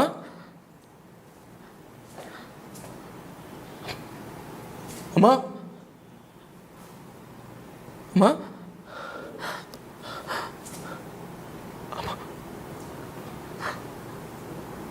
అమ్మా రే ఏమైందిరా? మాట్లాడరా ప్రకాష్. రాజా రాజా చెప్పరా ఏమైందిరా? రే అమ్మకేమైందిరా? నిన్నటి వరకు బాగానే ఉంది కదరా? రే నేను తీసుకోగలను, చెప్పండి రా, తీసుకోగలను రా. రే రే మాట్లాడండి రా. అమ్మా అమ్మా అమ్మా అమ్మా అమ్మా. కొన్ని ప్లేస్లలో ఇమిటేషన్ పక్కన పెడితే సినిమాలలో కూడా అక్కడక్కడ చిరంజీవి గారి ఇమిటేషన్ వస్తుంటుంది. అంటే ఒక నటుడికి ఇంకో నటుడి యొక్క ప్రభావం పడడం అన్నది ఒక నటుడికి అంత మంచిది కాదు. అది ఎంతవరకు మరి అప్పట్లో రాజ్ కుమార్ అనే ఒక హీరో ఉండేవాడు. అసలు అంత కాదండి. అలా అది ఒక విధంగా ఆర్టిస్ట్కి నష్టం. అది ఎందుకు అలా అవుతుంది మరి? అదే ఇప్పుడు అది నేను అలా అయితే నేను తల్లిదండ్రులను వదులుకొని ఇక్కడికి వచ్చి నేను నటుడిగా పేరు తెచ్చుకోవాలనుకున్న ప్రయత్నం చేస్తాను. నేను నా కెరీర్ నేను తక్కువ చేసుకోను కదా, మీరు కూడా అది గమనించగలరు. ఇది క్లారిటీ కదా. అలాంటప్పుడు నేను కావాలని అయితే చేయను కదా. నాకు చిరంజీవి గారు అంటే ప్రాణం. ఇండస్ట్రీకి రాకముందు, నేను నటుడు అవ్వాలన్న ఏం నాకు రాకముందే నాలోకి ఆయన ఇంజెక్ట్ అయిపోయి ఉన్నారు. నేను ఆయన అంత ప్రేమించాను. తెల్లవారుజామున 2-3 గంటల వరకు కట్ చేసి డబుల్ ప్లాస్టర్తో నాకు నచ్చిన పోస్టర్స్ అన్నీ కూడా గోడకు అతికించుకునేవాడిని అనమాట. మా అమ్మ సడన్గా లేచి కంగారు పడే సౌండ్స్ అవుతాయి, అమ్మకి తెలియకుండా అనమాట. కొత్త పోస్టర్లు ఉండేవి, ఉదయం లేసి రోజు మార్చేస్తున్నావు అని చెప్పని అడిగేది. అట్లా అలా వీక్లీ మార్చేసేవాడిని. సంతోషం పేపర్, సంతోషం మ్యాగజైన్లో వచ్చేవి కానీ, సూపర్ హిట్లో కానీ, ఇంకోటి కానీ ఉంటుంది కదా. మనం అలాగే పెరిగి వచ్చాం కదా, ఆ క్యాసెట్లు అవి వాటి తాలూకా అవి అంటిస్తుంటే ఒకరోజు 3ంటికి లేచి అలా చూస్తుంది అనమాట. చూసినాను, ఏంట్రా పిచ్చి నీకు, నిజంగా నువ్వు నిన్నంత ప్రేమిస్తున్నావు, ఆయన తెలిస్తే ఎంత ఆనందపడతారో అనేది ఇప్పటికి తెలుసుకుని నాకు ఆనందంగా ఉంటుంది ఈ రోజున కలవడం. అంటే మన కోరిక బలంగా ఉండాలండి, అది ఉంటే మనం ఏదైనా సాధించగలం. నేను ఆమె క్లీన్ పర్సన్. నేనేమనుకున్నాను, నాకు సినిమా తప్ప ఇంకోటి ఏం తెలియదు, నేను అదే చేస్తాను. మీరు అన్నట్టు నాకు చిరంజీవి గారిలో అలాంటి ఇమిటేషన్ రావడానికి గల కారణం ఏంటంటే, నాకు అంత పిచ్చి ఆయన అంటే. కష్టపడి పైకి రావడం అంటే ఏంటంటే నాకు తెలిసి చిరంజీవి గారే. ఒక సామాన్యమైన వ్యక్తి ఒక గొప్ప స్థాయికి వెళ్ళగలడు అనడానికి నాకు ఒక ఎగ్జాంపుల్గా నా జీవితం మొత్తం ఆయన ఉన్నారు. నేను పెరిగిన వాతావరణంలో అందరూ చిరంజీవి గారి ఫ్యాన్సే బేసికల్గా. నేను చూసిన సినిమాలు అవి ఎక్కువ, ఆయన సినిమాలు. ప్రతి హీరోని గౌరవిస్తాను, ప్రతి హీరో సినిమాలు చూస్తాను. ఎప్పుడు మాట్లాడిన మాటలో కూడా నేను అందరు హీరోలతో యాక్ట్ చేయాలి, అందరు హీరోలతో పనిచేస్తాను, అవన్నీ ఉంటాయి. బట్ చిరంజీవి గారి యాక్టింగ్లో నాకు ఒక ఫైర్ కనబడుతూ ఉంటుంది. పైగా ఆయన పర్సనల్ లైఫ్లో ఆయన సాధించిన విజయాలు, ఆయన కుటుంబాన్ని పైకి తీసుకొచ్చిన విజయాలు చూసి మనం కూడా ఇన్స్పైర్ అయ్యి మంచి పేరు తీసుకురావాలి తల్లిదండ్రులకి, మనం కూడా ఎదగాలనే అదే తపన. ఆ పట్ల ఆయన్ని ఇమిటేట్ చేసే క్రమంలో, అంటే నేను ఇమిటేట్ చేయడం కూడా అలా మొదలు పెట్టలేదండి అసలు. నేను ఇమిటేట్ చేద్దాం అనుకుని ఎవరిని అనుకోలే. మనలా మనం చేస్తే ఆగి చూసే తక్కువ జరుగుతుంది. ఎవరైనా సూపర్ స్టార్ని ఇమిటేట్ చేస్తే అందరికీ ఇష్టం. రజనీకాంత్ ఇమిటేట్ చేసిన, అమితాబ్ బచ్చన్ గారు, చిరంజీవి గారు ఆగుతారు, ఎలా ఇమిటేట్ చేస్తే భలే అని. నాకు మిమిక్రీ రాదండి, నేను 1-2 సార్లు చెప్పాను. అది మిమిక్రీ వేరు. ఓన్లీ వాయిస్ మాట్లాడితే మిమిక్రీ అది కూడా అంత ఈజీ కాదు, ఎవరి కష్టం వాళ్ళది. నరాలు బాడీలో అలా ఉంది కాబట్టి ఆ స్థాయిలో నాకు నా బలాలు బలహీనతలు అన్నీ చిరంజీవి గారు. నాకు బాధ కలిగితే నేను ఆఫ్లైన్లో పెట్టుకుని చిరంజీవి గారి వీడియోస్ ఏమైనా చూస్తాను. ఇప్పుడు మీరు అన్నారు ఎవరు యాటిట్యూడ్ ప్రాబ్లం ఉన్నారనుకో, నేను వాళ్ళతో డిస్కషన్ చేయనండి, ఏదో చిరంజీవి గారితో పెట్టుకుంటాను. లేకపోతే చిరంజీవి గారు నాతో మొన్న అన్న మాట, నువ్వు కష్టపడతావు, నాతో ఆయన పర్సనల్గా ఒక మాట అన్నారు, నాకు చాలా బాగా అనిపించింది. అది ఏంటంటానండి, ఆయన కలిసినప్పుడు ఎంఈకే, ఆ టాపిక్ నేను మళ్ళీ విడిగా చెప్తాను ఎంఈకే గురించి, బట్ ఇది సిచ్యువేషన్. సార్ని కలిసినప్పుడు ఆయన పర్సనల్ లైఫ్లో జరిగిన ఒక సిచ్యువేషన్ చెప్పారు. రవి, బేసికల్గా నేను యాజ్ అ యాక్టర్గా ఫ్రెష్గా నేను ట్రై చేస్తున్న టైంలో, యంగ్ టైంలో, అప్పుడే ఇండస్ట్రీకి వచ్చినప్పుడు చెన్నైలో ఏదైనా ఒక సెట్లో లొకేషన్లో షూటింగ్ చేస్తున్నప్పుడు ఆ లొకేషన్లో నేను చూసిన యాక్టింగ్ చూసి, అరే అతని కళ్ళు బాగున్నారా, అతను భలే యాక్ట్ చేస్తున్నాడు రా కుర్రాడు, నువ్వు ఇక్కడికి రారా అంటే, అప్పుడు మొబైల్స్ లేవు, ల్యాండ్లైన్ ఫోన్స్ ఆన్ సెట్లో ఉండేవి కాదు, ఒక మనిషిని ఇచ్చి పంపించి ఇక్కడ కుర్రాడు బాగా యాక్ట్ చేస్తున్నాడు అని చెప్పని ఫస్ట్ ప్రాణం ఖరీదు ఆయన చేశారు. రిలీజ్ అయింది పునాదిరాలు యాక్ట్ చేశారు, ప్రాణం ఖరీదు రిలీజ్ అయింది ఎందుకంటే రిలీజ్ అయింది వేరు, అప్పట్లో షూటింగ్ చేసిన ఆగేవి కదా. అలా ఫస్ట్ సినిమా ఏదైతే చేస్తున్నారో మన ఊరు పాండవులకు పునాదిరాల కోసం ఇంకొక క్యారెక్టర్ కావాలి, అలాంటి కళ్ళు ఉన్న ఆర్టిస్ట్ దొరకట్లేదు ఆ డైరెక్టర్ గారికి. ఓ మనిషిని పంపించి ఇక్కడ నా సెట్లో ఒక ఆర్టిస్ట్ యాక్ట్ చేస్తున్నాడు, అతను పెట్టుకున్నాను, అత్యద్భుతంగా యాక్ట్ చేస్తున్నారు, ఆయన చాలా బాగా చేస్తున్నాడు, అతను ఒకసారి రా అని చెప్పని క్రాంతి గారు ఆయన పిలిపించారట. ఆయన అక్కడికి వచ్చి చూసి, చిరంజీవి గారిని చూసి, ఆ సెట్లో ఆయన బిహేవియర్, ఆయన యాక్టింగ్ అది చూసి ఇంకో సినిమాలో పెట్టుకున్నారంట. నాతో చిరంజీవి గారు అదే అన్నారు, నిన్ను చూస్తుంటే నాకు నాలో చూసుకున్న ఫైర్ కనబడుతుంది రవి, నేను మీరు చూసిన మీలో ఎవరు కోటీశ్వరులో నేనేం చేశానో అదే టెలికాస్ట్ అయిందండి. ఒక్క టేక్ కూడా నేను తీసుకోలేదు, సింగిల్ టేక్లో చిరంజీవి గారి ముందు పెర్ఫార్మెన్స్ ఇస్తాను. దానికి నేను ఎన్ని అహోరాత్రులు కష్టపడ్డానో అన్నీ పడ్డాను. 5 రకాల ఆయన జీవితం మొత్తాన్ని 5 నిమిషాల్లో చూపించడానికి నేను చేసిన ప్రయత్నం, ఆయన నుంచి ఉండగా డ్రెస్ చేంజ్ చేసుకుని వచ్చిన విధానం, 3 సెకండ్లో డ్రెస్ చేంజ్ చేసుకున్నాను తెలుసండి. 3 సెకండ్లో పంచి కట్టుకుని అది ప్యాంట్ షర్ట్లోకి వచ్చి ఒక చిన్న ఇది కాలర్ పెట్టుకుని క్యాప్స్ గ్లౌజెస్ తొడుక్కుని చిరంజీవి గారు నుంచి ఉండగా ఒక పంచి కట్టుకుని ఒక పల్లెటూరులో ఉన్న పాలేరు క్యారెక్టర్ నుంచి షిఫ్ట్ అయ్యి ఎంత వణుకొస్తుందో తెలుసండి. కట్ చెప్పగానే అటు పక్కకి వెళ్ళి ఆ పంచి విప్పి తీసి షివరింగ్ వచ్చేస్తుంది. మళ్ళీ టేక్లోకి రాగానే ధైర్యం ఎక్కడో మళ్ళీ చిరంజీవి గారు, ఆయన కళ్ళు చూస్తే నటన మర్చిపోతానేమో, ఒక అభిమానం అయిపోతానేమో అన్న భయం. అదండి నాకు సినిమా అంటే అంత గౌరవం, అంత ప్రాణం కాబట్టి నాకు చిరంజీవి గారు అంటే నాకు చాలా ఇష్టం అండి. ఆటోమేటిక్గా నాకు ఆయన వస్తారు. అది నాకున్న నా ప్రాబ్లం, నా బాడీలో ఉన్న ప్రాబ్లం, అది నేను తగ్గించుకుంటాను తప్ప నేను కావాలని అయితే చేయనండి. అది నేను మీ ద్వారా పబ్లిక్ చెప్పుకుంటున్నాను. అలా ఎవరికైనా నేను కావాలని చేస్తున్నానని అనిపిస్తే ఐఎమ్ సారీ. నేను అలా సినిమాల్లో నా కెరీర్ నేను తక్కువ చేసుకుని కదా సార్. అంత పెద్ద చిరంజీవి గారిలో యాక్ట్ చేయాలని ఎన్నోసార్లు ఇంటర్వ్యూలో కూడా చెప్పాను. చిరంజీవి గారిలో యాక్ట్ చేయడం అనేది వచ్చిన వరం నాకు ఆయన ద్వారానే, ఆయన ఇచ్చిన వరం. అంతేగాని నేను టాలెంటెడ్ అనో లేకపోతే నేను ఒకనే బాగా యాక్ట్ చేస్తానని ఎప్పుడు అనుకోను. అందుకే సినిమాల్లో కూడా నేను ఎప్పుడైనా చిరంజీవి గారిలో చేయమంటే నేను చేయను. చాలా తక్కువ సందర్భాల్లో నిజంగా చిరంజీవి గారి ఆయన ఏదైనా ఆఫర్ చేస్తే, అంత గొప్ప ప్రాజెక్ట్ దొరికి అంత అద్భుతం ఏదైనా ఉంటే చేస్తానేమో తప్ప నేను అసలు ఎప్పుడు చేయలేదు. నేను అలాగనే చేశాను. అందులో చిరంజీవి గారు వచ్చి ఉంటే అది మేబీ నా ప్రాబ్లం అయి వచ్చి ఉండొచ్చు. కానీ ఇలా రాకుండా జరగకుండా చూసుకుంటాను ఎదరదర్. అదే నేను మీకు హామీ ఇస్తున్నాను. అంటే మీరు ఎంత చిరంజీవి గారు అభిమానం అయినా కూడా అది ఆడియన్స్కి అనవసరం కదా, చూడాల్సింది ఒరిజినాలిటీ చూస్తారు ఎవరైనా కూడా. కానీ ఇప్పుడు గుండెజారి గల్లంతేంద్రలో నేను చేసిన ఏ క్యారెక్టర్లో మీకు ఏ స్టార్ కనబడరు. నేను అంటే అంత బలమైన క్యారెక్టర్ నాకు ఇవ్వగలిగే ఛాన్స్ ఎవరైనా డైరెక్టర్ ఇస్తే నేను అందులో నుంచి బయటకు వచ్చేస్తాను. ఓకే, ఈ టాపిక్ పక్కన పెట్టి మళ్ళీ బిగినింగ్కి వస్తే, జోష్ రవి బిగినింగ్ స్టేజ్లో అసలు ఒక హోటల్లో పనిచేశాడు, ఆ స్థాయి నుంచి వచ్చాడు, వెయిటర్గా పనిచేసి ఆ స్థాయి నుంచి ఇంత స్టేజ్కి వచ్చాడు. ఎక్కడ, ఏ హోటల్ అది, అక్కడి అనుభవం చెప్పండి. యాక్చువల్గా ఊరు నుంచి బయలుదేరి వచ్చేసానండి. అంటే అక్కడికి ఫస్ట్ హైదరాబాద్ రావడానికి రీజన్ అంటే చెప్పాలి కదా, సినిమా మీద ఇంట్రెస్ట్ ఉంది వెళ్తానంటే బాగా చదువుకునేవాడిని. సెకండ్ థర్డ్ స్టేజ్లో ఉండేవాడిని. మరి కాలేజ్ ఫస్ట్లు స్కూల్ ఫస్ట్లు కాకుండా పర్వాలేదు. ఒప్పుకోలేదు ఫస్ట్. ఉంటాయి ఎవరు చెప్పరు బేసికల్గా, వద్దు అని అంటారు, ఈ మాటలు చెప్పరేమో. నేను చెప్తాను ఓపెన్గా, ఇదే యాటిట్యూడ్ ప్రాబ్లం అంటే ఏం లేదు, నాకు ఏమనిపిస్తుంది ఓపెన్గా మాట్లాడేస్తుంటాను స్ట్రైట్ ఫార్వర్డ్గా. క్యాస్ట్ ఫీలింగ్స్ ఉంటాయి ఇండస్ట్రీలో, మనల్ని పైకి రానివ్వరు. ప్రతి తల్లిదండ్రులు ప్రతి ఆర్టిస్ట్తో మాట్లాడే మాట ఇది. లేకపోతే ఇంకోటి, వాళ్ళకి బ్యాక్గ్రౌండ్లు ఉన్నారా, మీకు బ్యాక్గ్రౌండ్ లేదురా అని. అప్పుడే నాకు కాన్ఫిడెన్స్ ఉంది, ఏ బ్యాక్గ్రౌండ్ ఉందని చిరంజీవి గారు స్టార్ అయ్యారు, ఏ బ్యాక్గ్రౌండ్ ఉందని ఎక్కడో రాష్ట్రంలో పుట్టిన రజనీకాంత్ గారు ఇంకో రాష్ట్రంలో బస్ కండక్టర్ అయ్యి ఇంకో రాష్ట్రంలో సూపర్ స్టార్ అవడం ఏంటి, ఏ రాష్ట్రంలో ఆడు కమెడీని అవ్వలేకపోతున్నాడు. ఎలా జరుగుతాయి అద్భుతాలు. మనలో కోరిక బలంగా ఉండే, నిజాయితీగా ఉంటే ఖచ్చితంగా ఎదుగుతామమ్మా, నాకు మీ ఆశీర్వాదం ఉండని చాలని చెప్తే నాన్నగారు అప్పటికి ఒప్పుకోలే. అమ్మ పంపించింది, చెవుదుద్దులు తాగడ పెట్టి. ఎందుకంటే మాది వేరే లోయర్ మిడిల్ క్లాస్ ఫ్యామిలీ, ఒక 200 తేడా వచ్చినా కూడా తెలిసిపోద్ది బడ్జెట్ బయటికి. టైంలో అమ్మ పనమ్మాయికి ఇచ్చి చెవుదుద్దులు పంపిస్తే నేను తీసుకున్నవి వేరే చోట తాగడ పెట్టి, అది వాటి వాల్యూ కూడా అంటే ఇంత వస్తుందనే క్రమం కాకుండా నేను వెళ్ళాలంతే. వాడు ఎంతో 2900 ఇచ్చాడు, అంత ఇచ్చాడు. అది తీసుకుని డబ్బు తీసుకుని నర్సపూర్ జనరల్ ఎక్కేసి నుంచి వచ్చేసాను. వచ్చేసిన తర్వాత వచ్చిన 2 డేస్కో 1.5 డేకి డబ్బులు అయిపోయాయి. అది తింటాను ఇదంటే తింటాను, అక్కడికి వెళ్ళాలి ఇక్కడికి వెళ్ళాలని నడుస్తున్నాను.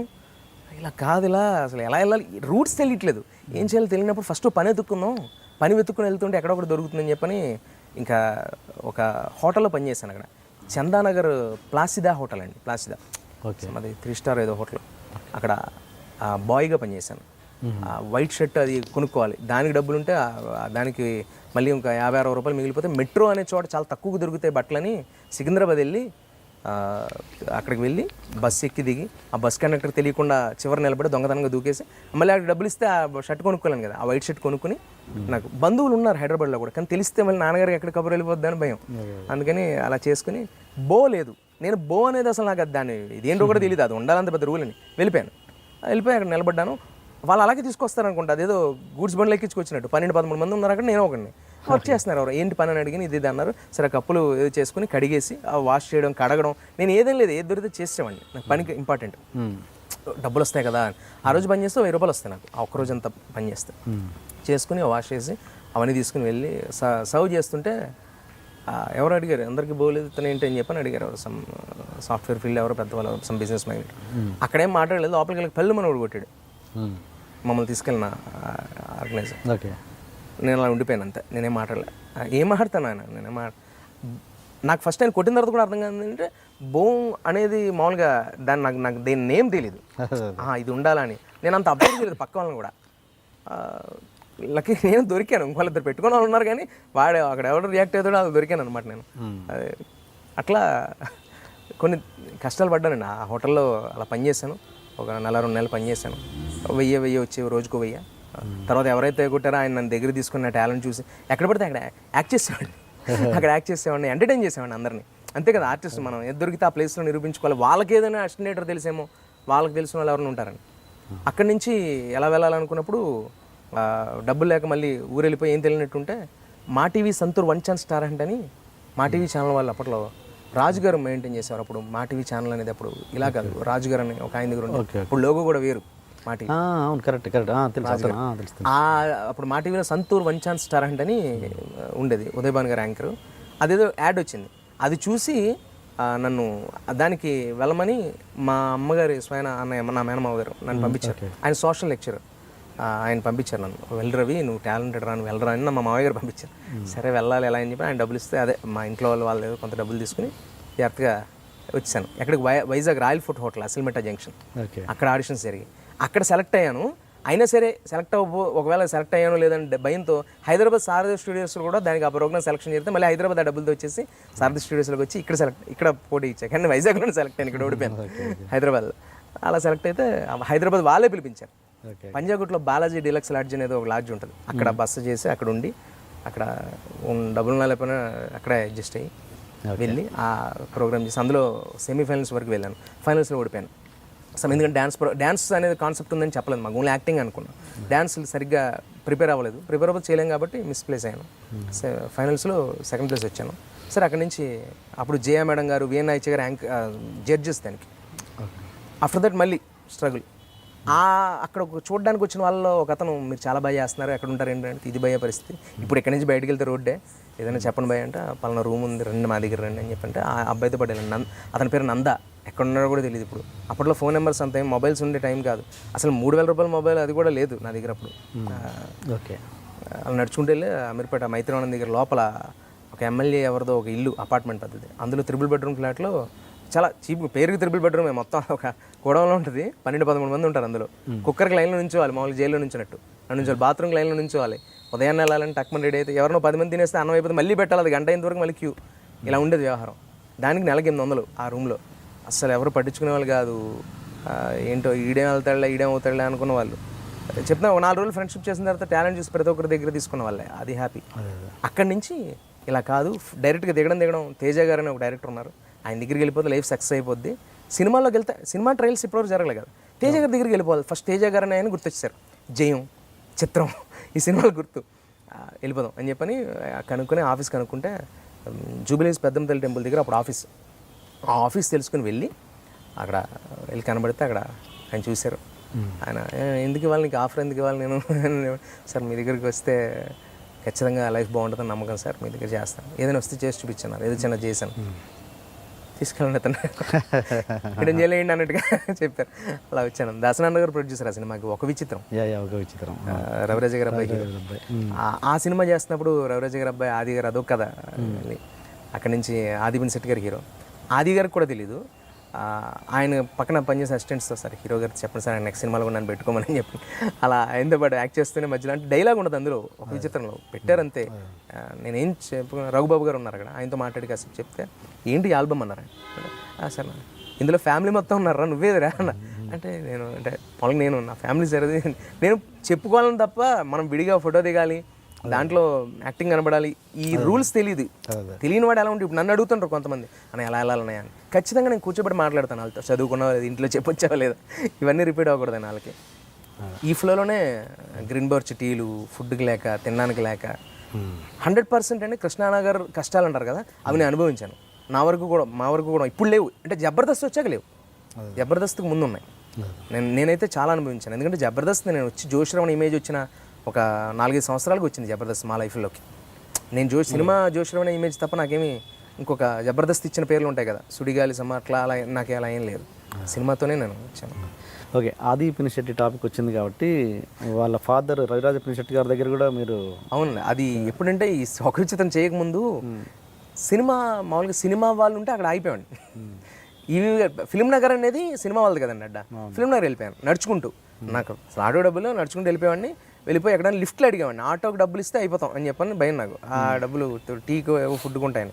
అలా వెళ్ళిపోయానండి. ఫిల్మ్ నగర్ వెళ్ళిపోతే ఇది కోట శ్రీనివాసరావు గారి ఇల్లు, ఓకే కోట గారింటికి వెళ్ళిపోవడం, ఈవీ గారింటికి వెళ్ళిపోవడం, అలా వెళ్ళిపోయి ఆఫర్ అడిగేవాడిని. ఒకసారి ఈవీ గారు తలుపు తీశారు మిట్ట మధ్యాహ్నం, సమ్మర్, అదొక అదే. అలాగే ఆఫ్టర్ దట్ అలా వెళ్తూ రవిరాజ గారి ఇల్లు అందరి ఇల్లు తెలుసుకున్నాను. ఈజ్ డైరెక్టర్ కదా, వెళ్ళి తలుపు కొట్టి ఆయన అంతే మధ్యాహ్నం వెళ్ళి తలుపు కొట్టి రవిరాజ పినిశెట్టి గారు తలుపు తీశారు. ఎవరమ్మా నువ్వు అన్న. సార్ నా ఆర్టిస్ట్ని సార్, ఇక్కడికి ఎందుకు వచ్చావు అంటే, లేదు సార్ మీరు డైరెక్టర్గా మీరు, నేను ఇప్పుడు ఏమైనా సినిమాలు తీస్తున్నానా అన్న. లేదు సార్ నాకు మీ సినిమాలు చూశాను సార్, నాకు మీతో చేయాలి. ఓకేనమ్మా నేను సినిమాలు చేయట్లే కదా ఇప్పుడు, అంటే నేను తీయట్లే కదా ఇప్పుడు, తీసినప్పుడు రా మళ్ళీ కలుద్దాం అన్నారు. కింద ఒక yellow colour car, sports car మీద కారు, ఎల్లో కలర్ కారు గుర్తున్నాను, ఆది గారిది. ఆయన అబ్బాయి హీరోగా ఒక చిత్రంకి వెళ్తున్నారని తెలుసు, సెలెక్ట్ అయ్యారని తెలుసు. అక్కడ డ్రైవర్ వాళ్ళు ఉంటే సార్ హీరో గారిని కలవాలి సార్, నేను ఆ సినిమాలో ట్రై చేస్తున్నాను అది అయిపోయింది. ఎలా కలుస్తావు ఏంటో నువ్వు, అలా కలవడానికి కుదరదు, ఇప్పుడు పైకి వెళ్ళి వచ్చావని అలా వెళ్ళిపోతారు ఇంటికి అది ఇది అని చెప్పిన ఆయన. సార్ నాకు తెలియదు సార్, నాకు చేయాలి సార్, సినిమా చేయాలి సార్. ఆఫీస్కి వెళ్ళంటే ఇందాక మీకు చెప్పాను కదా, అలా ఆఫీస్కి వెళ్ళాను అనమాట. అలా షూటింగ్ లొకేషన్కి వెళ్ళిన తర్వాత ఆ డ్రైవర్ అక్కడ కలిస్తే అతను పట్టుకుని ఇంట్లో జాయిన్ అయ్యి ఆయన డ్యాన్సెస్ ఫ్లోర్ ఉండేది, ఆ ఫ్లోర్ తుడుస్తూ ఆ డ్రైవర్తో పాటు ఉంటూ. ఆయనకు తెలియదు అసలు నేను అసలు ఏంటి నా బ్యాక్గ్రౌండ్ ఏంటని. వాళ్ళకి ఎందుకు, వాళ్ళు చెప్తే వాళ్ళు నువ్వెందుకమ్మా ఇక్కడ ఉన్నామని వాళ్ళు అంటారు. నేను వాళ్ళకి ఏం చెప్పలే, నా పని నేను అలా చేసుకుని వెళ్ళిపోయాను. కానీ కొన్ని రోజులే పని చేశాను ఆయన దగ్గర, అలా కూడా పని చేయలేదు ఇంట్లో. అదే ఓకే, పని చేశాను. అమ్మగారికి పేరెంట్స్కి తెలుసా ఇట్లా హోటల్లో పనిచేశాడు, ఇంట్లో ఊర్లో తుడిచాడు? ఇంటర్వ్యూ ద్వారా ఎప్పుడైనా చెప్పానేమో. ఇంట్లో నేను పర్టికులర్గా రవిరాజ గారి మ్యాటర్ అయితే అమ్మకు కూడా ఇదే ఇప్పుడు మీ ద్వారా తెలియాలి, తెలిస్తే ఫీల్ అవుతారు. హోటల్లో పనిచేసినట్టు కూడా తెలియదు, హోటల్లో పనిచేసినట్టు తెలుసు, హోటల్లో పనిచేసినట్టు తెలుసు.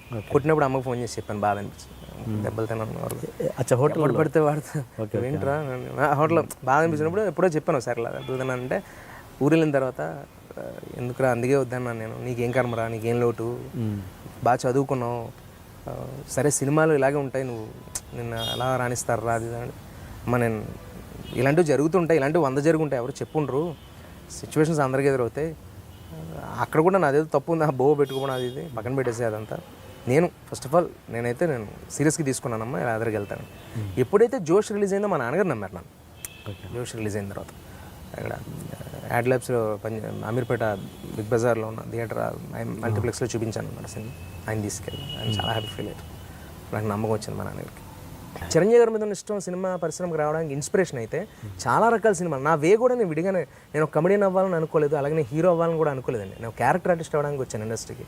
ఏదైనా ఒక నెగిటివ్ షేడ్ చేయాలని కానీ, ఏదైనా ఒక సైకోటిక్ క్యారెక్టర్ చేయాలని కానీ, మీ ద్వారా నేను డైరెక్టర్స్ కూడా నేను రిక్వెస్టింగ్గా నేను నా ఇంట్రెస్ట్ తెలియపరుచుకున్నాను ఆ విధంగా. ఓకే, అంటే రెగ్యులర్ ఈ కామెడీ ఎప్పుడు చూసినా ఫ్రెండ్స్ క్యారెక్టర్స్ దాంట్లో గొప్పగా చేయడానికైనా కూడా ఏముండదండి. అంటే ఒక 20-30 సార్లు ప్రకాష్ రాజ్ గారి తండ్రి క్యారెక్టర్ ఇస్తే ఆయనకి జనాలకి కూడా మొనాటిని వస్తుంది. ఎంత వాళ్ళైనా కూడా అది కాదు. అందుకని నేను ఫస్ట్లోనే నన్ను చాలామంది మీరు అలా అంటున్నారు కానీ ఏంటి రవి క్యారెక్టర్స్ తక్కువైనా గే క్యారెక్టర్స్ నన్ను వదులుకున్నందుకు నన్ను మెచ్చుకుని ఫోన్ చేసిన వాళ్ళు కూడా ఉన్నారు. ఫస్ట్ నాకు గుండె జరగలంటే అన్నావుగా నన్ను ఫస్ట్ విష్ చేసింది రవితేజ గారు. ఇలాంటి క్యారెక్టర్స్ మళ్ళీ మళ్ళీ చేయకు, రిపీట్ చేసుకో అన్నారు.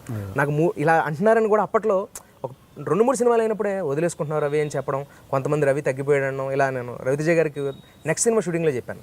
ఆయన అన్నారు నీళ్ళ విషయం ఉంది. ఇంకా నాకు అంటే నేనంటే కూడా నాకు తెలుసు, ఫస్ట్ ఆఫ్ ఆల్ నాకు కూడా అదే నమ్మకం. కాబట్టి నేను రూల్ చేస్తాను సార్. ఇది నేను మీకు మాట ఇస్తాను, మళ్ళీ ఎదురు రోజు ఖచ్చితంగా మీ ద్వారా ఇంటర్వ్యూకి నేను అటెండ్ అవుతాను. నేను కూడా తెలుగు ఇండస్ట్రీలో ఒక మంచి ఆర్టిస్ట్గా రూల్ చేస్తాను. Very good. ఓకే, ప్రతి ఆర్టిస్ట్కి అండ్ ప్రతి కమెడియన్కి ముఖ్యంగా ఎంతో ఆశ ఉంటుంది. ఏంటంటే నాది ఇదే కాదురా, నాకు ఇంకా ఒకటి ఇంకేదో చేయాలి, ట్రాజడీ చేయాలి. ప్రతి కమెడియన్ డెఫినెట్గా నా ఉద్దేశంలో మంచి అంటే కామెడీ చేసేవాడు ఏదైనా చేయగలడు అన్నది నేను చాలాసార్లు ఇంటర్వ్యూలో చెప్పాను, ఇప్పుడు మళ్ళీ చెప్తున్నాను. ప్రతి కామెడీ చేసేవాడు ఏదైనా చేయగలడు. అది బట్ వాళ్ళకి అవకాశాలు రావు, ఎందుకంటే ఒక ఇమేజ్ ఏర్పడుద్ది. బ్రహ్మానందం గారికి సీరియల్ క్యారెక్టర్ అంటే ఎవడు రిస్క్ చేయలేడు. అలాంటి ప్రాబ్లం కమెడియన్స్ చాలా ఫేస్ చేస్తుంటారు. నాది ఇది కాదు గ్రౌండ్, ఇంకా చేయగలను అన్నా కూడా డైరెక్టర్స్ రిస్క్ చేయరు, ప్రొడ్యూసర్స్ రిస్క్ చేయరు. అలాంటి ప్రాబ్లమ్స్ ఫేస్ చేస్తున్నారా మీరు? అంటే ఇంకో క్యారెక్టర్ ఏదైనా సీరియస్ క్యారెక్టర్ అవ్వాలంటే ఈ కామెడీ అనే ముద్ర వల్ల రావట్లేదు మీకు అని అంటే అంతే కదా. బ్రహ్మానందం గారు అంతే కరెక్ట్ అండి. ఆల్రెడీ జరిగాయి అలాంటివి, ఎన్నో పెద్ద వాళ్ళకి జరిగాయి. నేను ఫస్ట్ ఆఫ్ ఆల్ పూర్తి కమెడియన్ కాదండి, అది లక్కీగా నాకు అది కూడా ఉంది. ఎందుకంటే నేను రాజా చేయవేస్తే లాంటి సినిమా తీసుకున్న హిట్స్ ఫ్లాప్స్ గురించి పక్కన పెట్టేస్తే సార్, ఒక సినిమాలో నేను రకరకాల క్యారెక్టర్స్ చేశాను. ఇప్పుడు ఎగ్జాంపుల్ పటాసులో నేను చేసిన సీరియస్ క్యారెక్టర్ చూడడానికి నవ్వు వచ్చిన ఎమోషనల్గా స్టూడెంట్ యూనియన్ లీడర్ క్యారెక్టర్ కానీ ఇంకోటి కానీ, మీరు అన్నట్టు ఏదైతే కమెడియన్గా ఒక ముద్ర వచ్చిన అవకాశాలు చేసుకుంటూ వెళ్తే వదులుకోకుండా. ఇప్పుడు నేను ఇంకోటి చేస్తే యాక్సెప్ట్ చేసే విధానం నాకు ఎందుకు ఉందంటేనండి, నా ఫేస్ చూడగానే, అంటే నా వరకు చెప్తున్నా, నా ఫేస్ చూడగానే నేను కమెడియన్ అనుకోరు ఎవరు. ఇప్పుడు ఎగ్జాంపుల్ నా ఫ్రెండ్స్లో కొంతమంది ఉన్నారు, ఎవరైనా చూడగానే నవ్వుస్తుంది. అంతెందుకు పెద్ద ఆయన లెజెండరీ పర్సన్ బ్రహ్మానందం గారు ఈజ్ ఎ కమెడియన్. ఆయన సీరియస్గా యాక్ట్ చేసినా మనకు నవ్వుస్తుంది. కాంద అలాగా ఆలీ గారు ఎంత సీరియస్గా యాక్ట్ చేసినా నవ్వుస్తుంది. ఎందుకంటే అవుట్లుక్ కామెడీ వాళ్ళు ఏం చేసిన సీరియస్గా తీసుకున్న ఈజ్ కమెడియన్స్ అనమాట. నేను బేసికల్గా నేను కామెడీ చేయడానికి నేను చాలా కష్టపడి కామెడీ చేయాలి, అందులో సక్సెస్ అవుతాను నేను కష్టపడడం వల్ల. బట్ నేను జస్ట్ క్యాజువల్గా కూడా ఇంటర్ అని బ్రహ్మానంద గారు అంటే నవ్వు వచ్చినట్టు నేనంటే నవ్వు రాదు కదా. బ్రహ్మానంద గారు నడుస్తుంటే మేమే కామన్ పర్సనల్ కాదు, మేమే నవ్వేసుకుంటున్నాం అన్న ఏమైనా మాట్లాడితే పెద్ద ఆయన. అట్లా నాకు అలాంటిది ఏం లేదు కదండి. నాకు ఖచ్చితంగా నాకు ఇంకొక చేంజ్ నేను తీసుకొచ్చుకుంటున్నాను. అందుకే నేను కామెడీ క్యారెక్టర్స్ వస్తే చేయట్లే, ఏదైనా డిఫరెంట్ క్యారెక్టర్ చేయాలని ప్రయత్నిస్తున్నాను. అందులో పడిపోవచ్చు లేవచ్చు, బట్ కానీ ఖచ్చితంగా ఒక నెగిటివ్ షేడ్ క్యారెక్టర్ ఏదైనా చేయాలని ఉంది. అంటే ఒక హీరో ఫ్రెండ్స్ క్యారెక్టర్స్ ఇప్పుడు చేసినట్టు చేస్తే, రెగ్యులర్ కామెడీ క్యారెక్టర్స్ కాదు, ఏదో చేసాం డైలాగ్ చెప్పాం మావా బావా అరే బావా అనుకుంటూ ఆ సాంగ్ల మధ్యలో వాళ్ళు డ్యాన్స్ చేస్తున్న దూరం నుంచి చూసి ఈ చెత్త కాకుండా ఏదైనా అలాంటివి చేసి వచ్చాను కదండి. అంటే అలాంటి చెత్త అంటున్నానంటే అది కదండి, ఉపయోగం లేనిదనే విషయం మీద ఇప్పుడు నేను ఇంతలో ఆ డైలాగ్ నాకు చాలా ఆనందాన్ని పరుస్తుంది. అరా నిజ జీవితంలో ఫ్రెండ్స్ని ఏరారా అనుకోరారా, సినిమాలో మాత్రం ఏదో గారు గిరు అన్నట్టు మాట్లాడాలి, అదేంటండి అంత న్యాచురల్ ఇది తీసుకురావట్లేదు. అప్పుడు నేనేమనుకుంటానంటే కనీసం నేను నా బలం కూడా అది కానప్పుడు నేను ఎందుకు అందులోనే కొట్టుమిట్టి ఆడాలి అన్నమాట. కాబట్టి నేను చాలామంది నాకు ఇచ్చిన సజెషన్స్ కూడా, నువ్వు కామెడీ బాగా చేస్తావు, నువ్వు అనుకుంటే అన్నీ చేయగలవు. మీరు అన్నట్టు కామెడీ చేయగలను వాడు ఏదైనా చేయగలను అంటున్నారు మీరు. అన్నప్పుడు నేను ఇంకో ఎమోషన్ కూడా చేయగలను. బేసికల్గా నా బలం కూడా వేరే ఎమోషన్ చేయడమే. కామెడీ చేయాలంటే నాకు అది ఈజీ అని, బట్ నేను యాక్షన్ చెప్తే ఒకసారి స్క్రిప్ట్ తీసుకుని బై హార్ట్ చేసి దాన్ని నేను ఒకసారి చిన్న అనుకుని చేయాలి. కొంతమందికి అది అవసరం లేదు, ఏమీ చేయకపోయినా నవ్వుతారు. ఎగ్జాంపుల్ నా ఫ్రెండ్ సత్య అని ఒక అతను ఉన్నాడు, నల్లగా ఉంటాడు బావుగా, వాటి చూడడానికి నవ్వు వస్తుంది. నా ఫ్రెండ్స్లో మన నవీన్ చూస్తే నవ్వు వస్తుంది.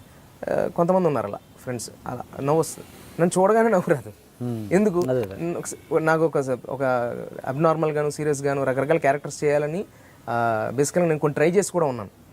నా మీద ఒక ఇంపాక్ట్ అనేది లేదండి. కాబట్టి నాకు ఎవరైనా ఇంకో అవకాశం ఇస్తారో నేను చేయగలను నమ్మకం అయితే ఉంది నాకు.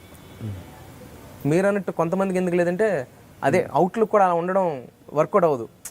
అదే ఇంకోటి కమెడియన్స్ బేసికల్గా ఫిట్నెస్ మీద జాగ్రత్త పడరు, అది ఉండాలి. ఇప్పుడు డైరెక్టర్ హరీష్ శంకర్ గారు అన్నారు, రవి బేసికల్గా నువ్వు ఉన్నంతలో ఫిట్గా ఉంటావు, నువ్వు దాన్ని మరింత ఫిట్గా అయ్యి కాపాడుకుంటే ఏదైనా క్యారెక్టర్స్ డిఫరెంట్ క్యారెక్టర్స్ చేయగలుగుతాను అని నాకు హరీష్ శంకర్ గారు చెప్పారు, డైరెక్టర్ గారు. నాకని కదా ఆయన అలాంటి సజెషన్స్ ఎవరికైనా ఇస్తారు అలా ఉంటే.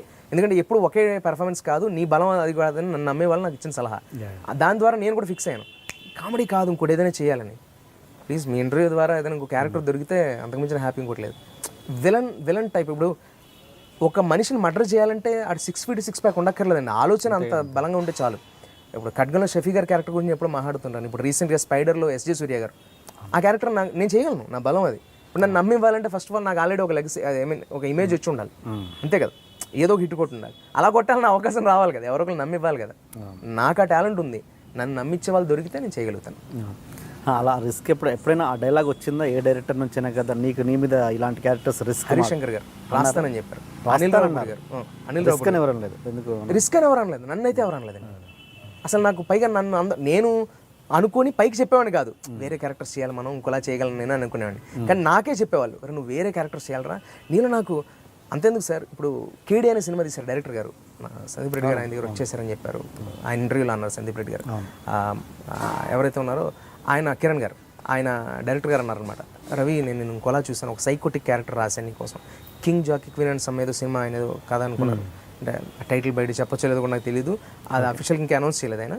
ఆయన అనుకున్న నెక్స్ట్ ప్రాజెక్ట్, కేడీ సినిమా డైరెక్టర్ గారు అనుకున్న నెక్స్ట్ ప్రాజెక్ట్లో ఒక ముఖ్యమైన క్యారెక్టర్ నాకు ఇచ్చారు, నన్ను నమ్మి. ఆయన గుండె జారగలంతా ఆయన చూసి నన్ను ఇలా అనుకున్నారంట, ఓకే ఒక సైకో క్యారెక్టర్ ఇద్దాం ఇతను ఆర్టిస్ట్ అని. మిగిలిన వాటిల్లో ఇప్పుడు ఎగ్జాంపుల్ నేను కన్నడ గే క్యారెక్టర్ చేశానండి, కానీ అక్కడ నాకు మళ్ళీ కామెడీ క్యారెక్టర్ గే క్యారెక్టర్ ఇవ్వలే. కానీ తెలుగులో ఎందుకు మనకు 29 ఫిల్మ్స్ వచ్చాయి? Okay okay. తాగుబోతు రమేష్ గారు ఎప్పుడు ఎందుకు తాగుబోతు? ఆయన బలం, ఆయన ఇంకా బాగా చేయగలరు పాప, ఆయన ఇంకోటి ఏదో చేయగలడు ఆయన, నాకు తెలుసు ఆయన టాలెంట్ యాజ్ అ ఫ్రెండ్గా. నమ్మి ఇవ్వాలి కదా సార్, అది నేను అనేది. అలా రానప్పుడు మాకు అవకాశాలు రావు, మీరు మమ్మల్ని అడిగితే మేము ఏం ఇవ్వాలి, ఏమైనా కొత్తగా చూపించాలి అనుకోవాలి. చేయలేకపోయాడు అతనంటే అది వేరే విషయం. నాకు ఏది ఇస్తే ఇప్పటివరకు నేను అది మంచి పేరు తెచ్చుకున్నాను. సినిమాలు జయపజయాలనే ఆర్టిస్టులకు సంబంధమైన విషయాలు, మాకు ఇచ్చిందని కరెక్ట్గా చేసామా లేదనేది ముఖ్యం. ఓకే, ఇంతకుముందు స్పైడర్ టాపిక్ వచ్చింది కాబట్టి అడుగుతున్నాను, స్పైడర్ మీద మీ ఒపీనియన్ ఏంటి? మంచి కాన్సెప్ట్ అండి, మంచి కాన్సెప్ట్ పరంగా మీరు పూర్తిగా వినండి, నాకు అర్థమైంది మీ ఎక్స్ప్రెషన్, నాకు అర్థమైంది. మంచి కాన్సెప్ట్ మనం డిస్కస్ చేసుకున్నాం, కానీ కథల గురించి మాట్లాడంటే ఇప్పుడు మీకు నేనేంటో తెలుసు కాబట్టి ఏదో కొంచెమైనా ఏదో వేరే వాళ్ళు తప్పుగా అనుకుంటారు, వేరేలా ఉంటాయి. ఇప్పుడు ఇదే ఇంటర్వ్యూలో కింద కామెంట్స్ కూడా వేరేలా ఉంటాయి, కాబట్టి దట్ ఇస్ నాట్ హెల్దీ. నేనేమంటానంటే మనం నిజాయితీగా నేను మాట్లాడేది ఏవైతే అనుకున్నా అది చెప్తాను. ఇప్పుడు స్పైడర్ గురించి మహేష్ బాబు గారి యాక్టింగ్ అంటే నాకు చాలా ఇష్టం. నాకు ఒక్కొక్కరికి ఒక స్టైల్ ఉంటుంది. ఇప్పుడు 100 మంది కమెడియన్స్లో జోష్రావుది ఒక స్టైలు, ధనరాజ్ది ఒక స్టైల్, ఇంకొకరిది ఒక స్టైల్ అయినప్పుడు super stars, some mega stars, power stars ఎవరి స్టైల్ వాళ్ళదే. ప్రతి ఆర్టిస్ట్లో ఏ టాలెంట్ అవ్వకపోతే వాళ్ళకంటూ ఫ్యాన్స్, వాళ్ళకంటూ ఇమేజ్లు ఉండవు. స్పైడర్ అనే సినిమా రిలీజ్ అవ్వగా ఫస్ట్ డే ఫస్ట్ షో, నేను మహేష్ బాబు గారి సినిమా ఎప్పుడు వెళ్తాను, ఫస్ట్ డే ఫస్ట్ షో వెళ్ళిపోతాను, నాకు ఛాన్స్ దొరికితే, షూటింగ్స్ లేకపోతే వెళ్ళిపోతాను. అలాగే స్పైడర్కి వెళ్ళిపోయాను శ్రీరాములు థియేటర్లో, చూసా సినిమా. చూస్తే హీరో ఇంటరాక్షన్, ఆయన చేసే వర్క్ ఎక్కడైనా సరే, అంటే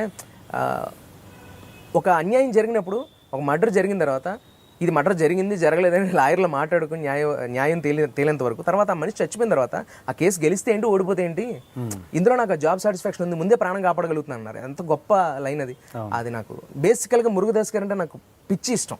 ఆయన వర్క్ అన్న, ఆయన సినిమా, ఈవెన్ గజని కానీ, కత్తి కానీ, తుపాకీ కానీ, ఆ మధ్యలో అజిత్ గారి సినిమా కానీ చాలా, ఆ ద్వారా నేను ఇమీడియట్గా వెళ్ళిపోయాను మహేష్ బాబు గారి సినిమా. కథ అలా వెళ్తుంది, విలన్ గారి క్యారెక్టర్ రాగానే ఇలాంటి క్యారెక్టర్ కదా, మనం ఇలాంటి క్యారెక్టర్ మనకు దొరికితే బాగుంది ఫీల్ అవుతాం. బయటికి చెప్పాలని చెప్తున్నా అలా నా ఫీలింగ్. చూసుకున్న తర్వాత అరే ఇతను సినిమా అంతా చూసిన తర్వాత ఈయన ఒక పేషెంట్ కదా, యాక్చువల్లీ విలన్ అతను చంపకపోతే ఇంకొన్ని వేల మందిని చంపేస్తాడు, కానీ అతను తెలిసి చేస్తుంది కదా. ఎందుకంటే ఎక్స్ట్రీమ్ ఎప్పుడైతే డైరెక్టర్ గారు అతను పుట్టగానే ఎక్స్ట్రీమ్ క్లోజ్లో ఇయర్ షాట్, చెవి షాట్ వేసి ఆ ఏడుపులు వినకపోయింది, అతనికి పుట్టడమే ఏడుపుతో పుట్టాడు అతను అని చెప్పని ఎస్టాబ్లిష్ చేశారు. అట్ ది సేమ్ టైం అతను అన్నం తినట్లేదు, ఆ ఏడుపు చూడకపోతే బతకలేకపోతున్నాడు, నిద్ర పట్టట్లేదు, అదొక వ్యాధి, అతను ఒక రోగి, అతను ఒక పేషెంట్ అని మనకు చెప్పారు. దానికి తోడు ప్రతి మనిషికి 4%, 6% ఉంటే అతనికి 14% సమ్మెంతో ఉందని చెప్పి ఒక లెవెల్ దాటేశాడు అతను, మన పేషెంట్ అని చెప్పారు. ఈవెన్ క్లైమాక్స్లో మహేష్ బాబు గారు కూడా అదే చెప్పారు, మనం రోగిని చంపాను, రోగాన్ని చంపలేదని. నేనేమంటానంటే నాకు ఇట్స్ మై పర్సనల్ ఫీలింగ్ అంతే. నాకు ఆ సినిమా ఒక లైన్గా, ఒక కథగా నాకు చాలా బాగా నచ్చింది. విలన్ క్యారెక్టర్ ఎవరైతే ఎస్జి సూర్య గారు చేశారో ఆయన అయితే నాకు ఒక అమాయకుడు అనిపించింది. ఎందుకంటే ఆయన తెలిసి చేసేది కాదు, 2000 మందిని ఎందుకు చంపుతున్నాడు అతను. ఇప్పుడు ప్రతి సినిమాలో విలన్ ఉంటాడు, కొంతమంది చంపాడు, వాడిని చంపుతుంటే మనకు కోపం వస్తుంది. కానీ ఎస్జి సూర్య గారు చంపుతుంటే మన కోపం రావడంతో పాటు, వాడిని చంపేయాలడంతో పాటు, చంపేశాక మనకు సాటిస్ఫాక్షన్ లేదు. ఎందుకు లేదు అంటే ఆయన పూర్తి విలన్ కాదు, అతను కావాలని చేసేది కాదు, అతనుకున్న రోగి, అతనుకున్న డిజార్డర్ అది, అంతే కదా. ఇప్పుడు ఇంకా భరత్ని చంపడంలో నాకు సాటిస్ఫాక్షన్ ఉంది, వాడు కావాలని చేసిన పనులు అవన్నీ వాడు, కానీ అది కాదు, అది మీకు అనిపించిందని మీరు నాతో, అది నేను చెప్తాను అంతవరకే. బట్ నాకు సినిమా పర్సనల్గా నాకు లైన్గా చాలా బాగా నచ్చింది. నాకు మహేష్ బాబు గారు అంటే చాలా ఇష్టం. నేను మళ్ళీ నెక్స్ట్ ఎప్పుడు ఆయన సినిమాలు అలాగే చూస్తాను. ఆయన మరింత అందంగా ఉన్నారు, మరింత బాగా యాక్ట్ చేశారు, తెగ నచ్చేసింది నాకు ఆయన వరకు సినిమా. ఆ విలన్ నెగిటివ్ షేడ్ క్యారెక్టర్ కొంచెం బలంగా ఉంటే బాగుంది, లేకపోతే వాడిని ఎవరైనా డీల్ చేస్తూ ఇప్పుడు ఎగ్జాంపుల్ లక్ష్మణ్ సినిమాలో సెక్షన్ శంకర్ క్యారెక్టర్ని అలా తీసుకున్నట్టు ఒక సాఫ్ట్వేర్ క్యారెక్టర్ని వాడుకుని అలాంటి కింద ఇతను ఉండి వాడుకోవడం ఉంటే బాగుంది. ఇలాంటి వాడిని సమాజాన్ని పాడు చేసే విధంగా వాడుకునేలాగా ఒక మెయిన్ విలన్ ఉంటే వాడిని మహేష్ బాబు చంపేస్తే మహేష్ బాబు గారు హీరో గారు అది అనిపించింది నాకు ఆ సినిమా నాకు నచ్చింది. బట్ చిన్న మార్పు అది ఉండుంటే నాకు విలన్ పవర్ఫుల్గా ఇంకా ఎస్జే సూర్య గారు ఎరగదీస్తారు ఆయన. అసలు యాక్టింగ్లో అయితే ఎవరికి మనం పేర్పడడానికి సరిపోం, యాజ్ డైరెక్టర్గా ఆయన లైన్ అద్భుతం, అసలు అదేం లేదు. ఆయన పైన ఒక విలన్ నుండి ఇతను రోగిని ఆడుకుంటే, ఈ డిజార్డర్ ఉన్న పర్సన్ ఆడుకుని బొమ్మ కదుకుంటే బాగుండని నా ఫీలింగ్. ఇలా ఉంటే బాగుండు కదా అని ఒక ఆలోచన తప్ప నాకు ఆ సినిమా చాలా బాగా నచ్చింది. అదే నాకు పర్సనల్గా మెసేజ్ చేసావు కాబట్టి నేను క్వశ్చన్ అడిగాను సినిమా మెసేజ్. Okay right.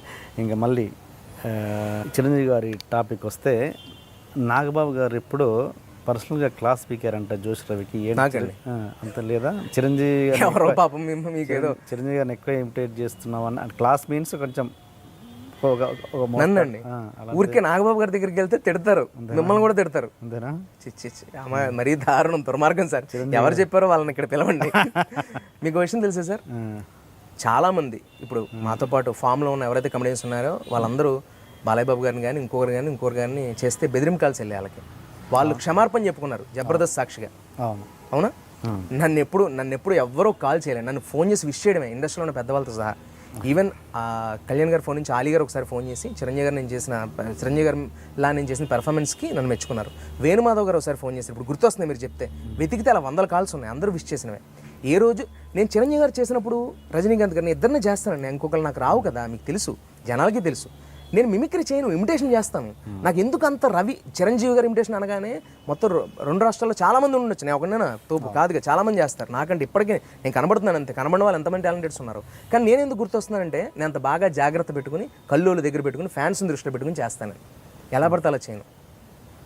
ఆయన నేను యాక్చువల్గా చెప్తానండి, ఇప్పుడు చిరంజీవి గారు మిమిక్రీ నేను ఎందుకు మొదలు పెట్టాను, నాకెందుకు మంచి పేరు వచ్చింది, నాకు ఇలాంటి కాల్స్ ఎందుకు రాలేదంటే, హాలిక్సా కొట్టాడా ఇలా ఉంటాయండి. ఇది చిరంజీవి గారు కాదండి. నాకు ఇది చూసి అసహ్యం అనిపించి, ఇలా చేస్తాడంటే అతను ఇలా కాదు కదా, ఎలా చేస్తారు మా అన్నయ్య చిరంజీవి గారి పర్ఫార్మెన్స్, ఆయన యాక్టింగ్ ఎలా ఉంటుంది, ఆయన స్టైల్ ఏంటి, అరే ఏంట్రా మీరు ఇలా ఉంటుందిరా అని చెప్పి చేసి చూపించామండి. ఎస్ఎస్సీలో 9th క్లాస్ 10th క్లాస్ ఆ టైంలో. అరే అమ్మ ఏం చేస్తున్నారు నువ్వు మామూలుడు కదా, బాగా చేస్తున్నావు, ఇంకోటి చేయరు వాళ్ళు మెచ్చుకుంటుంటే చిన్నప్పుడు ఆ ఇదిలో చేసేసామని తప్ప, ఒకసారి రికార్డింగ్ డ్యాన్స్ చేస్తుంటే ట్రాక్టర్ ఎక్కి వాడెవడో సరిగ్గా హీరోయిన్ డ్యాన్స్ చేయట్లేదు, నేను డ్యాన్స్ చేశాను. బెల్ట్ ఇచ్చి కొట్టుకుని తీసుకెళ్ళారు మా నాన్నగారు నన్ను ఇంటికి వెళ్ళేంతవరకు.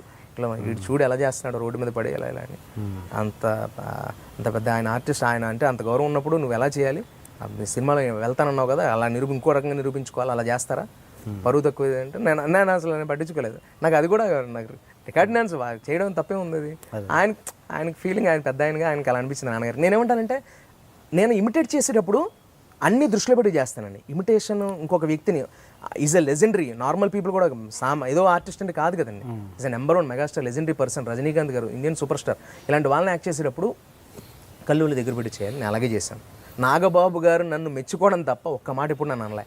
మొన్న కూడా ఆఖరికి రీసెంట్గా, రే అన్నయ్యలాగాను రజనీకాంత్ గారి లాగా వీడు చేస్తాడరా అని చెప్పి ఎప్పుడు కితాబ్ ఇవ్వడం, నన్ను పొగడం తప్ప ఒక్క మాట నన్ను నాగబాబు గారు ఎప్పుడు అనలేదు. ఎవరైతే మిమ్మల్ని అన్నారో వాళ్ళకంటే నేను ప్రత్యేకంగా జైలు పెట్టి శిక్ష వేస్తాను. దుర్మార్గం అది. ఇదే అంటున్నాను కదండి, ఒక మనిషిని తక్కువ చేసి మాట్లాడడం చీప్ థింక్ మైండ్ సెట్ అది. నాకు ఎందుకు కోపం వచ్చిందంటే, నాకు లేని దాన్ని అన్నందుకు. లేదు, అసలు ఎప్పుడూ లేదు. రైట్. స్క్రిప్ట్ గురించి మాట్లాడుకున్నాం కాబట్టి స్పైడర్ దాని గురించి, స్క్రిప్ట్ మీద బాగానే పట్టు ఉన్నట్టుంది. స్క్రిప్ట్ కథలు రాస్తాం, మనం ఇప్పుడు ఇది మాట్లాడుకోవడం అనేటటువంటిది అంటే కథలు బాగానే ఉన్నాయంట, అంటే మనం కూడా ఒకసారి డిస్కస్ చేసుకున్నాం. అవును డిస్కస్ చేసుకున్నాం. అంటే నాకు రైటింగ్ సైడ్ ఇష్టం లేదు, కొంచెం ఏదో చిన్న సరస్వతి ఉందని నన్ను అందరూ అనడం, నేను రాసేవాడిని. అంటే చిన్నప్పుడు కూడా కొన్ని కథలు ఏవో నేను చందమామ చదువుతూ, నాకు ఆ చందమామ చదవడం వల్ల వచ్చిన కథలు కానీ, బేసికల్గా చెప్తున్నారు కదండి, సినిమాని గౌరవించే ఫ్యామిలీ అవడంతో బాగా చదువుకునేవాడిని. ఇంట్లోనే పుస్తకాలు, అమ్మ నావెల్స్, యనమూరి గారి నావెల్స్ చదవడం, వేరే పుస్తకాలు చదవడం, వాటి తాలూకా రెస్పాన్సెస్ నా భవిష్యత్తు మీద ఎక్కువ ముద్ర వేసాయి. ఆ ద్వారా నేను కొంచెం రైటింగ్ సైడ్ ఇంట్రెస్ట్ ఉండేది. డివోషనల్గా రాయడం మొదలుపెట్టాను. రాయడం నాకు శివుడు అంటే చాలా ఇష్టం. శివుడు అంటే అలానే గుడికి వెళ్ళాలి, బొట్లు పెట్టుకోవడాలి, ఇప్పుడు మీరు చూస్తుంటారు, నేను చేయను కానీ నాకు ఆ పవర్ అంటే ఇష్టం. నేను శివారాధనలో ఉంటాను ఎక్కువ, చాలా ఇష్టం. దాని మీద కొన్ని పోయిటరీస్ రాశాను. అలా రాస్తూ ఉండగా ఒక్కసారి వేటూరి గారికి నేను వినిపించడం జరిగింది, గురువుగారి సాక్షిగా. ఆయన విన్నప్పుడు అన్నారు, ఏం రాసావా, మళ్ళీ ఇంకోసారి చెప్పాను, రెండోసారి చెప్పాను, వస్తే ఆత్మీయంగా నేను ఆశీర్వదిస్తున్నానని చెప్పాను. ఆయన చనిపోక ఒక నెల ముందు వేటూరి సుందరమూర్తి గారంటే ఒక నీకు నేను ఎవరికి మనం ఏమే వ్యక్తపరచుకోవాలి, సాక్షాత్తు సరస్వతిదేవి, పుంభావ సరస్వతి ఆయన. సాక్షాత్ ఆయన మాట్లాడడం నాకు, నేను రాసిన దాని గురించి అది వినిపిస్తా ప్రేక్షకుల కోసం. గుర్తుందా? గుర్తుందండి. శంభో శివమయమగు నా శరీరంబు ఓంకారమైతే, శంభో శివమయమగు నా శరీరంబు ఓంకారమైతే, శంభో రాత్రి అను ప్రతి రాత్రి కనువిందు మహాశివరాత్రి అయితే, శంభో సాలగ్రామమైన నా హృదయంబు నీపాద ధూళి అయితే, ఆ వంక ఈ వంక నీలకంఠ నీ వంక నెలవంక నా సహస్రార చక్రమైతే, చర్యపై ప్రతిచర్య దినచర్య నిద్రలేమి నీ త్రినేత్రంబు రుద్రభూమికై రౌద్రంబు, యవ్వన కౌమార దశేందు దశ దిశల దరిద్రంబు దహనంబు నీస్మరణముందు, వివేకమై అనేకమై తదేకమై మమేకమై నీలో నా దేహంబు ఐక్యమై, నీ మాయలో మాయమై సృష్టిస్థితి చేరువై నీ వరము కరువై, నా కన్నీరు నేరుగా నీ జటాజూట పన్నీరు లైను పొందే, నా మది వీణ మీటగా రుద్రవీణ ధీటుగా అమరేంద్ర నీ యందు నంది నా ముందు ఆనంద తాండవంతో కుసుమాని పొందే, పరబ్రహ్మేశ్వర నీ ఆటార్థమై నీ శరీరార్థమై జీవించు ఆ దేవి ఉమాదేవి మా తల్లి కాదా, నీ నుదుర త్రిరేకంబు ప్రతి జీవి లేఖపై రేఖ మాపు చేయు కాశీ భస్మరేఖ కాదా, కాశీ క్షేత్ర నివాసంబు చివరి దిశగా వరమిచ్చి దిశమార్చు నీవు ధర్మేశ్వర స్వామి కాదా, స్మరించు శివమయమని ప్రతి రాయిని నీ ఆత్మ అమర లింగేశ్వరము కాదా, అతల వితల నితల సుతల రసాతల మహాతల పాతల సప్తలోకములు తదేకము నీ నుదుట త్రిరేఖ కాదా, కాదా తండ్రి ఈ శరీరంబు నీ నివేదంబు కాదా. Good good good. ఈ పట్టు ఎలా వచ్చింది లాంగ్వేజ్ మీద? నాకు తెలుగు సాహిత్యం అంటే ప్రాణం అండి, నాకు చాలా ఇష్టం, నాకు చాలా ఇష్టం. దానికి తోడు మా నాన్నగారు, మా అమ్మ, అందరూ లెక్చరర్స్, అందరూ చదువుకునే వాళ్ళు కదా. మా అమ్మ హిందీ లెక్చరర్, హిందీ పండిట్ అమ్మ. క్లాసెస్ చెప్పి చిన్నప్పుడు అంతా క్లాసెస్ ఆ హిందీ పాఠాలు. నాన్నగారేమో హిందూ ప్రీస్ట్ ఆయన. మా మావయ్య గారు సోషల్ లెక్చరర్, మా అత్తయ్య గారు టీచరు, మా అత్తయ్య గారు. అలా అంటే అందరూ చదువుకునే వాళ్ళు అవడంతో చదువు మీద ఒక ఇంట్రెస్ట్ ఉండేది, ఏదైనా రాయాలని ఉండేది. ఓకే, రాశాను, నేచర్ మీద రాశాను, నాకున్న ప్రేమ పుస్తకాలు రాశాను, టీనేజ్లో ఉన్న వయసులో ఉన్న అబ్బాయిల జీవితాలు, వాళ్ళ కష్టాలు అవి రాసేవాడిని. నాకు ఒక చిన్న ఊరట, నేను వేరే ఏమి ఉండదండి నాకు. దీన్ని కూడా ఒక యాటిట్యూడ్లో ఫిక్స్ చేసి లొకేషన్లో నేను బుక్ చదువుకుంటుంటే ఏం లేదు, బుక్ చదువుకుంటాను, అది యాటిట్యూడ్ ప్రాబ్లం అన్నారు ఒకసారి ఎవరో. ఇప్పుడు ఇది మీకు తెలియదు, నేను మీకు చెప్తున్నా. ఓకే, అంటే బుక్ చదువుకోవడం తప్పు అనుకుంటాం, మేబీ నాకు తెలియదు. షార్ట్ గ్యాప్లో అంటే ఒకటి మేబీ పాపం వాళ్ళు అప్పటి నుంచి నేను బుక్ చదవను మానేసాను. లొకేషన్లో నేను 6 ప్యాక్ చదువుకుంటున్నాను. ఎందుకంటే ఒకటండి, ఏదైనా సక్సెస్ ఏనండి, మనం మంచిగా ఉన్నా కూడా ఎదుటివాడు చెడు ఎందుకు కనిపిస్తామంటే మనం ఆల్రెడీ బిల్డ్ చేసుకుని ఉండాలి క్యారెక్టర్ని, లేకపోతే మన అభిరుచులు ఎదుటివాడికి కూడా ఇబ్బందిగా అనిపిస్తాయి. తనిఖీల భరణి గారు బుక్ చదివితే అదే ఇబ్బంది ఉండదు, అంతేగా. నా గురువు ఆయన, నా దేవుడు ఆయన. అదే పుస్తకం నేను చదువుకోవాలనుకుంటాను తప్ప నేను పాపం మర్డర్ చేయట్లేదు సార్. నేను ఖాళీగా ఉండి కూడా చదువుకోవాలనుకుంటాను. 6కి ప్యాకప్ అవగానే నేను ఏ పబ్, నన్ను ఎక్కడ చూసినా మీరు నేను పార్టీలో పబ్లో మీకు కనమను, వల వేసి పెట్టిన దొరకను. నా ఇంట్లో నేను కూర్చుంటాను, నాకు నచ్చింది ఏదో వండుకుంటాను, తింటాను, బుక్స్ చదువుకుంటాను. నాకు అదర్ అవకేషన్స్ ఏం లేవు.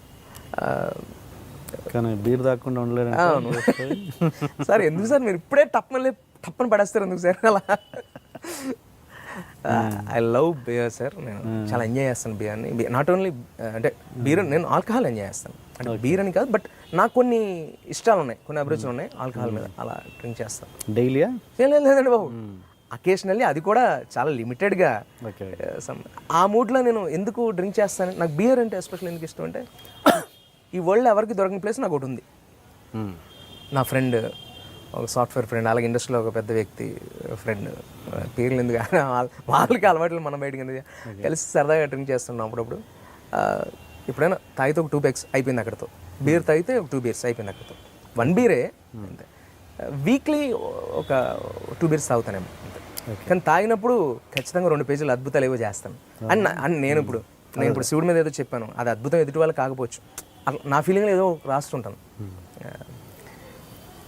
ఇలా కవిత్వాల టైప్లో కాకుండా మామూలు లాంగ్వేజ్లో ఏదైనా రాసిన గొప్ప ఇది ఉందా? సోషల్ కథలుగా రాశానండి, ఆ సీన్స్ బయట చెప్పలేను కానీ. ప్రేమ కావ్యాలు ఉన్నాగా, ఎవరైనా లవ్ లెటర్ రాసా? అంటే అది లవ్ లెటర్ రాయలేదండి, లవ్ లెటర్ రాయలేదు. నాకు ఒక లవ్ లెటర్ వచ్చింది అప్పుడు నేను ఇంటర్మీడియట్లో ఉన్నప్పుడు, అదొక ఇంటర్వ్యూలో కూడా చెప్పాను నేను. అవును, స్టీల్ బాక్స్లో అది పక్కన పెడితే లవ్ లెటర్, లవ్ మీద నేను చెప్పడానికి నేను ఇప్పుడు నాకు గుర్తులేదు, రాసినవన్నీ ఉన్నాయి. అంటే చాలా రాశాను సార్ లవ్ మీద అయితే. అంటే లవ్ మీద అంటే ప్రేమ మీద రాయడం అని కాదు, ప్రేమ అనే పెయిన్ మీద రాయడం. నాకు లవ్ అంటే ప్రత్యేకమైన గౌరవం అండి. ఎందుకంటే నాకు ప్రేమించిన వాళ్ళన్నా, ప్రేమించి పెళ్లి చేసుకునే వాళ్ళన్నా, ఎదుటి వాళ్ళని ప్రేమించే వాళ్ళన్నా నాకు గౌరవం. ప్రేమ పెళ్ళిలంటే నాకు అమితమైన అపారమైన గౌరవం ఇష్టం. ఎందుకంటే మా అమ్మగారు నాన్నగారు లవ్ మ్యారేజ్. ఓకే. ప్రేమ ఎంత గొప్పది అంటే ఎవరికైతే ప్రేమ పెళ్ళిళ్ళు ఇవి నమ్మని వాళ్ళు ఉంటారో వాళ్ళకి నేను చెప్పేది, ఈవెన్ మీకు కూడా నేను ఇవాళ చెప్పేది ఏంటంటే నమ్మండి ప్రేమను. ఎందుకంటే మా మదర్ షీ వాస్ హ్యాండిక్యాప్డ్ అండి. చిన్నప్పుడు 5 ఏళ్ళకే మా అమ్మగారికి పోలియో. ఓహో. మా అమ్మగారు నడవలేరండి, పూర్తిగా నడవలేరు 5 ఏళ్ళప్పుడు చిన్నపిల్లాడు. ఎందుకంటే అది ప్రేమ వల్లే.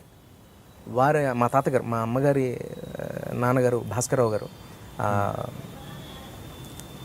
పుట్టక కూతురు పుట్టిందని ప్రేమగా చూసుకునేవాళ్ళు, ప్రాణంగా చూసుకునేవాళ్ళు. ఎత్తుకుని దింపేవాళ్ళు కదా మా అమ్మగారిని, అంత ప్రాణంగా ఉండేవారు. ఇదంతా మా అమ్మగారు చెప్పారు నాకు. పోలియో అప్పుడు మనకి ఇంజెక్షన్స్, చుక్కలు కాదు, పోలియో చుక్కలు కాదు, ఇంజెక్షన్స్ ఉన్న టైంలో ఇంజెక్షన్స్ చేస్తే ఇప్పుడు ఏడుస్తుందని ఇంజెక్షన్ చేయించలే.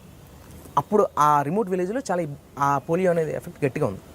ఓకే. ఆ ఇంజెక్షన్ చేయించకపోవడం వల్ల అమ్మకు పోలియో వచ్చింది. ఇంజెక్షన్ చేయించకపోవడం వల్ల ఓకే ఏడుస్తుందని, ఏముందిలే చిన్నది, అది ఆ ప్రాబ్లం అటాక్ అయింది. దాని నుంచి బయటికి తీసుకురావడానికి ఎన్ని ప్రయత్నాలు చేశారో ఈవిడికి. అంటే మనకి హాస్పిటల్ అయినప్పుడు జరగవు కొనుక్కొని, నేను ఊహ తెలిసేసరికి అది మరింత ఇంకా అసలు అది జరగంది. నేను కేరళ ఇలా నువ్వు ట్రై చేద్దాం అనుకున్నాను, జరగదు సార్. అంటే పుట్టుకతో 5 ఏళ్ళప్పుడే వచ్చినప్పుడు అది షూస్ వేశారు, కాళ్ళకి బ్లడ్ వచ్చేస్తే ఇబ్బంది అయ్యింది. అలాంటి ఆవిడ్ని మా అమ్మగారిని, అంటే షీఈస్ వెరీ బ్యూటిఫుల్. ప్రతి ఒక్కరు చూసిన వెంటనే మహాతల్లి ఎంత అందంగా ఉంటుంది, బంగారు తెల్ల ఉంది, భగవంతుడు ఎందుకు ఇలా చేశాడు ఇదని చెప్పాను. ఇంకా పిచ్చి ప్రాణం. అలా జరిగినా కూడా మావయ్య అని ప్రాణంగా మా నాన్నగారు పిలుస్తారు. నేను అప్పుడప్పుడు తాతయ్య ఎందుకు తాతయ్య ఇలా చేసావు అని చెప్పి సరదాగా మాట అన్నాను తప్ప, అది కూడా నేను మనస్ఫూర్తిగా అనలేదు. ప్రేమ జరిగిన తర్వాత ఆవిడ కొంచెం వయసుకు వచ్చి చదువుకోవడం, కాలేజీకి వెళ్ళడం ఈ టైంలో ఉండగా మా నాన్నగారు మా అమ్మగారిని చూసి బందర్ అనే ఏరియాలో, అక్కడ మా అమ్మగారు వాళ్ళ నాన్నగారు దేవాదాయ ధర్మాదాయ శాఖ వీటిలో వర్క్ చేసేవారు అనమాట, టెంపుల్స్లో. ఆ వర్క్ నిమిత్తం బందర్లో ట్రాన్స్ఫర్ అయింది, అక్కడ ఉన్నారు. బందర్లో నాన్నగారు ఒక పని మీద వెళ్ళినప్పుడు అమ్మని చూడడం, ఆవిడ చూసి ఇష్టపడడం, ఆవిడ ఫాలో అవ్వడం, ఆవిడ పుస్తకాలు, ఆవిడ ఇష్టాలు, ఆవిడ అభిరుచులు ఇంకా నచ్చడం. మా నాన్నగారును మా అమ్మగారు అన్నయ్య నా మేనమావ ఫ్రెండ్స్ అవ్వడం. ఓకే. దీని ద్వారా ఇద్దరు ప్రేమించి పెళ్లి చేసుకోవడం జరిగింది. ఎలా? ఇంట్లో వాళ్ళకి తెలియకుండా దొంగచాటుగా. అప్పట్లో లేడీస్కి కాలర్ జాకెట్స్ ఉండేవి. అలా సినిమా కంటే గొప్ప కదండి నా జీవితంలో జరిగిన ప్రేమ కదా మా అమ్మగారు నాన్నగారిది అయితే. ఓకే. అంత గొప్ప ప్రేమ. ఈ రోజుల్లో అందం చందం చూసుకుని డేటింగ్స్ అనో లేకపోతే ఇంకోటనో ఇంత మెకానికల్ లైఫ్లో రకరకాల వర్స్ట్ కల్చర్లో నడుస్తున్న లవ్, అంటే ప్రేమ పెళ్ళి అని ప్రేమ అని చెప్తున్న వాళ్ళకే ప్రేమ అంటే స్పెల్లింగ్ తెలియకుండా లోపల లోతుల్లో దాని తాలూకు ఎమోషన్స్ తెలియకుండా బతుకుతున్న అంత వర్స్ట్ సిచ్యువేషన్స్లో అందరూ అట్లా కొన్ని. నా తండ్రి ప్రేమించి నడవలేని ఒక అమ్మాయిని పెళ్లి చేసుకుని ప్రాణంగా చూసుకుంటూ నన్ను గుండెలో పెట్టి చూసుకుంటూ ఈజ్ మై హీరో సార్ మా నాన్నగారు. నాకు ప్రేమ అంటే అందుకు అంత గౌరవం. ఏం చూసి ప్రేమించినట్టు? అలా అయితే అందచందాలు చూసి కాదు కదా, మనసుని చూసి. అలాంటి ప్రేమ ఉన్నంతకాలం ప్రేమ ఎప్పుడు బదిలంగానే ఉంటుంది. గొప్ప ప్రేమికులు ప్రేమ ఎప్పుడు ఉంటుంది. మీరు ఎంతమంది? నేను ఒక్కడే అండి, వన్ అండ్ ఓన్లీ. నేను ఎలా ఉండేది తెలుసండి, నేను పుట్టిన తర్వాత మా అమ్మగారు నన్ను ఎత్తుకుని, అంటే నాన్నగారు బయటకు ఏదైనా వెళ్తే ఆవిడ ఎటైనా వెళ్ళాలన్నా నేను ఏదైనా ఏడిస్తే ఆవిడకి ఏం చేయాలో తెలిసేది కాదు. అంటే నా బయటికి తీసుకెళ్ళి ఏదైనా చందమామని చూపించాలన్నా ఏదైనా చేయాలన్నా ఆవిడకి నేల మీద ఎక్కడం వీల్ చైర్ కొనుక్కునే స్థాయి కూడా లేదు అప్పట్లో. దాన్ని బట్టి ఆవిడ ఎత్తుకుని అలాగే బాధపడేవారు మా అమ్మగారు, అసలు కదలలేరు. అలాంటి ఆవిడ నన్ను ఎంతో ప్రాణంగా పెంచుకొని, అలాంటి అమ్మని వదిలి హైదరాబాద్లో ఇండస్ట్రీ ఉందని రావడం తప్ప, అది మా ఊళ్ళో ఉంటే ఇండస్ట్రీ బాగుంది, లేకపోతే అంత బంధాల నుంచి అమ్మని తీసుకురాలేను. సడన్గా పిల్లలకి తీసుకొద్దామని చూస్తున్నాను, తోడుగా ఒక మనిషి ఉంటారు కాబట్టి. నాన్నగారు ఏం చేస్తున్నారు ఇప్పుడు? నాన్నగారు హిందూ ప్రీస్ట్ అండి. And at the same time ఆయన ఊర్లో అందరికీ కూడా చాలా అన్ని రకాల మంచి చెళ్ళు అని చూసే వ్యక్తి. వంట అంతా ఎవరు చేస్తారు? అమ్మ. Thank you, good question. నడిచే వాళ్ళకంటే అద్భుతంగా ఉంటుందండి మా ఇల్లు, చాలా నీట్గా. మా అమ్మగారు కింద స్టవ్ పెట్టుకుంటారు, ప్రతి వంట ఆవిడ చేస్తారు. బేసికల్గా అసలు చాలా ఇంటూ అవే ఉంటాయి వాటి మీద ఇది మీద అసలు నేను ఇప్పటివరకు వంటగదిలోకి అడుగుపెట్టే అవకాశం మా అమ్మ నాకు ఇవ్వలేదు ఇప్పుడు జీవితంలో. ఆవిడే వంట వండుతారు, అత్యద్భుతంగా వండుతారు. ఓకే. చాలా అద్భుతంగా వండుతారు. టీవీ స్విచ్ చేయాలి, ఎవరు ఉండరు ఇంట్లో, స్విచ్చెస్ పైన ఉంటాయి కదా, ఎలా వేస్తారో తెలిసిన మా అమ్మగారు కర్రతో కరెక్ట్గా స్విచ్ చేస్తారు. ఆవిడకి ప్రతి గదిలో కర్ర ఉంటుంది, ఆ కర్రతో కరెక్ట్గా స్విచ్ ఆన్ చేసుకుంటారు. Very good. అంత సిస్టమేటిక్గా మా అమ్మగారు చదువుకుని కష్టపడి పైకి వచ్చి అలా నడవలేని ఆవిడ ఒక లెక్చరర్ అయ్యి, హిందీ లెక్చరర్ అయ్యి, గ్రేట్. ఇప్పుడు కూడా రిటైర్ అయిపోయారు. ఇప్పుడు కూడా ఖాళీగా ఉంటాను మా అమ్మ. నేను ప్రతిసారి ఏదో ఒక బూటికి సంబంధించి తీసుకెళ్తుంటా, శారీ పెయింటింగ్స్. నాకు ఆవిడే ఇన్స్పిరేషన్ అండి. అలా ఎలా ఉంటారనేది నాకు ఇప్పటికీ అసలు అర్థం కాని క్వశ్చన్. అంత గొప్ప సంస్కారం నుంచి పెరిగిన నేను యాటిట్యూడ్ ప్రాబ్లం అన్నప్పుడల్లా లోపల బాధపడుతుంటాను తప్ప నేను బయటికి ఎక్స్ప్రెస్ చేయలేను. నేను గాడ్ ఈజ్ గ్రేట్. మనం అంటూ నిజాయితీగా బతికినంతకాలం మనకి ఏ చెడు జరగదు. నేను ప్రతి మనిషితో అంతే సంస్కారంగా ఉంటాను. లోపలికి వచ్చి చూడకుండా బయట నుంచి చూసిన ప్రపంచంలో మనిషిని నమ్మేయడం, ఎదుటి వాళ్ళు చెప్పింది వినే, ఇంకా అలాంటి క్రిటికల్ సిచ్యువేషన్లో ఉన్న మనుషులను చూసి జాలేస్తుంది నాకు, నీచంగా అనిపిస్తుంది. అంతే. అంత గొప్ప ఫ్యామిలీ అండి నాది. ఆవిడే తులసి చెట్టు నీళ్ళు పోసుకుంటూ అలాగే డేగుతూ వెళ్ళి అలా పెరిగి అలాగే ఏదైనా అంతే. వంట వండిన బట్టలు ఎలా ఆరేస్తారంటే స్టిక్ ఉంటుంది కదండి, కరెక్ట్గా ఆరేసిన వంకెలా చూసింది, చూసి అలా ఆరేసానో చీర అని చెప్పని. నాకు ఎవరికి దొరకని ఇన్స్పిరేషన్ నా ఇంట్లోనే ఉందండి. ఫస్ట్ మా అమ్మ అంత కష్టపడేది, మా నాన్నగారు ఆవిడ అంత గుండెలు పడి చూసుకుంటారు. సో చిన్న ఇబ్బంది కూడా రానివారు అసలు. తిండికి బట్టకి ఎప్పుడు లోటు లేదు. అంటే చిన్న మిడిల్ క్లాస్ ఫ్యామిలీ అయినా ఉన్నంతలో ఆయన బాగా చూసుకునేవారు. బడ్జెట్గా పెరిగాం, లెక్చరర్ అయి ఉండొచ్చు, బట్ కానీ వచ్చే శాలరీ అప్పట్లో ఎంత ఉండదు, అంతవరకు లిమిట్ ఉండేది మాకు. పెద్ద ఫ్యామిలీ కొంచెం. హిందీ పండిట్ కదా, హిందీ మీద కమాండ్ ఉందా? నేను చెప్తా మొత్తం. కవి ఖుషి కవి గేమ్ కవి గలిదానా గహనా అన్ని 80-70 వస్తే హిందీ అప్పట్లో హిందీ 30 మార్కులు కాదు, 25 వస్తే చాలా పాస్ అనుకుంటాండి అప్పట్లో మనకి. 30 రావక్కర్లే, హిందీ ఒకటి 25 వస్తే పాస్ అమ్మ. ఏదో ఉత్తరాలు కరెక్ట్గా 18 ఉంటుంది, 18 అంతేనండి. ఒకవేళ 18 అయితే 16-14 వచ్చాయి. అవమానం అని పాస్ చేయించి పంపించారు మా అమ్మగారికి. అవమానం అని అంత నీచంగా మాట్లాడతాను హిందీ నేను. పండిత పుత్ర పరమసుంట అంటే ఎవరో కదా నేనే హిందీ విషయంలో, హిందీ లాంగ్వేజ్లో కానీ హిందీ మాట. కానీ ఒకటండి, హిందీ సినిమాలు బాగా చూస్తాను, ప్రతి డైలాగ్ అర్థం చెప్తాను. అది వేరు. మళ్ళీ సినిమా అనేది దాని మీద ఆ లాజిక్ ప్రకారం బాగా. ఇప్పుడు మా అమ్మగారికి అడుగుతుంటారు, హిందీ సినిమాలకి అలా హిందీ ఎందుకు లాంగ్వేజ్లో అలా చదివావు అప్పట్లో అని చెప్పి తిడుతుంటున్నాం. మరి ఎప్పుడు అంటే చిన్నప్పుడు అంటే పక్కన ఎత్తుకోవడానికి కూడా ఛాన్స్, అంటే పక్క వాళ్ళు ఎంతసేపు ఎత్తుకునే వాళ్ళు, అంటే ఆ ప్రాబ్లం ఎట్లా వాళ్ళకున్నంతసేపు ఎత్తుకునేవారండి. తర్వాత ఎంతవరకైనా అంటే విసుగు చెందేవారు కదా, ఎందుకంటే అమ్మ కలుపుగలుతాను అంత అందంగా ఉండేది అందరితో. కానీ ఓకే, ఒక 2 నెల రోజులు అంటే ఓకే, మొత్తం లేదు అట్లా ప్రతిరోజు కష్టపడాల్సిందే. ఇంకా అంతేనా? నేను ఎప్పుడు ఎవరితో షేర్ చేసుకోలేదు. అది ఎక్కువసేపు మాట్లాడడం కూడా నాకు బాధాకరమే. అది నేను చెప్పాలంటే 100 రకాలుగా చెప్పాలండి. పరిస్థితి చాలా అధ్వానంగా ఉండేది అప్పుడైతే. అంటే ఇలా నేను కొంచెం ఊహ తెలిసాక మాత్రం అమ్మ అనేది నేనే సాయం చేసేవాడినట. ఆ పైప్ కొట్టి ఏమైనా అంట్లు కడిగేసిన తర్వాత దాంట్లో మోసుకెళ్ళి చిన్న చిన్న చేతులతో వాళ్ళ పట్టుకెళ్ళేవాడు. నువ్వే నాకు సాయం చేసేవాడు రా అని చెప్పండి. సపోజ్ నువ్వు అక్కడ ఓపెన్గా టాయిలెట్ చేస్తున్నావు, ఏం చేస్తావు అవన్నీ చిన్నప్పుడు అలా చేస్తే పనమ్మాయి ఉండేదండి. పనమ్మాయి వచ్చేది, కానీ నైట్ ఏదైనా జరిగితే ఆవిడ ఇబ్బంది పడేవారు. అంతే, అలాగే అనుభవించి అలాగే బాధపడారు అమ్మ. అలాగే ఎంత జరిగినా అలాగే బాధపడారు. అలాగే బాధపడి పెంచుకుంటూ వచ్చారు. అందుకే నేను ఎప్పుడైనా మినిమం స్కూల్ అయిపోగానే ఎవరైనా ఆడుకోవడానికి వెళ్తారండి, నేను ఇంటికి వచ్చేవాడిని. అదే అలవాటు షూటింగ్ అయిపోగానే ఇంటికి వెళ్ళిపోవడం వచ్చింది తప్ప పబ్కి పార్టీలకి వెళ్ళడం రాలేదు.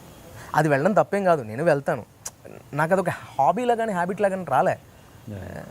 అకేషనల్లీ వెళ్తాను అనమాట.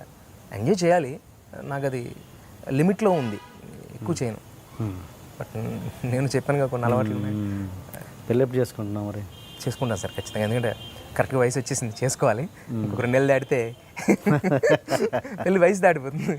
కానీ నాకంటే పెళ్ళి చాలామంది నా ఏజ్ గ్రూప్లో మీకు తెలియని వాళ్ళు ఎవరు లేరు. స్టార్స్, మా కమెడియన్స్, మా గ్యాంగ్, నా తోటి వాళ్ళందరికీ కూడా చాలామంది పెళ్ళి అవ్వలేదు. ఆ ధైర్యంతో అటు ఇటు చూసుకున్నా, ఆడి కావలేదు ఈడి కావలేదు మనకు పర్లేదు అనుకుంటూ ఉంటాను. లవ్ స్టోరీ ఉందా ఏదన్నా? ఉన్నాయండి కొన్ని. పర్లేదు, పేర్లు డీటెయిల్స్ నాకేం చెప్పక్కర్లేదు, స్టోరీ చెప్తే చాలు. అంటే స్టోరీ అనే ఉంది, ఒకసారి ఏదో సందర్భంలో చెప్పాను.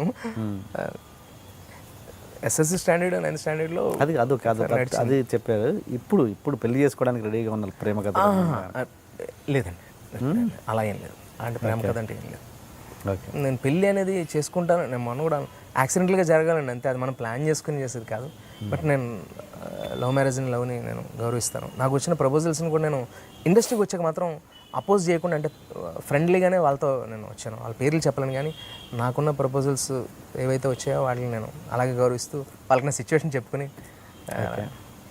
నేను ప్రపోజ్ చేసింది మాత్రం ఒకరిని, పేరు చెప్పలేను కానీ ఇండస్ట్రీలో చెప్పాను. లేదండి సార్, ఇండస్ట్రీకి వచ్చాక నేను ప్రేమ అనే దాని మీద నాకు అసలు ఏ ధ్యాస లేదండి.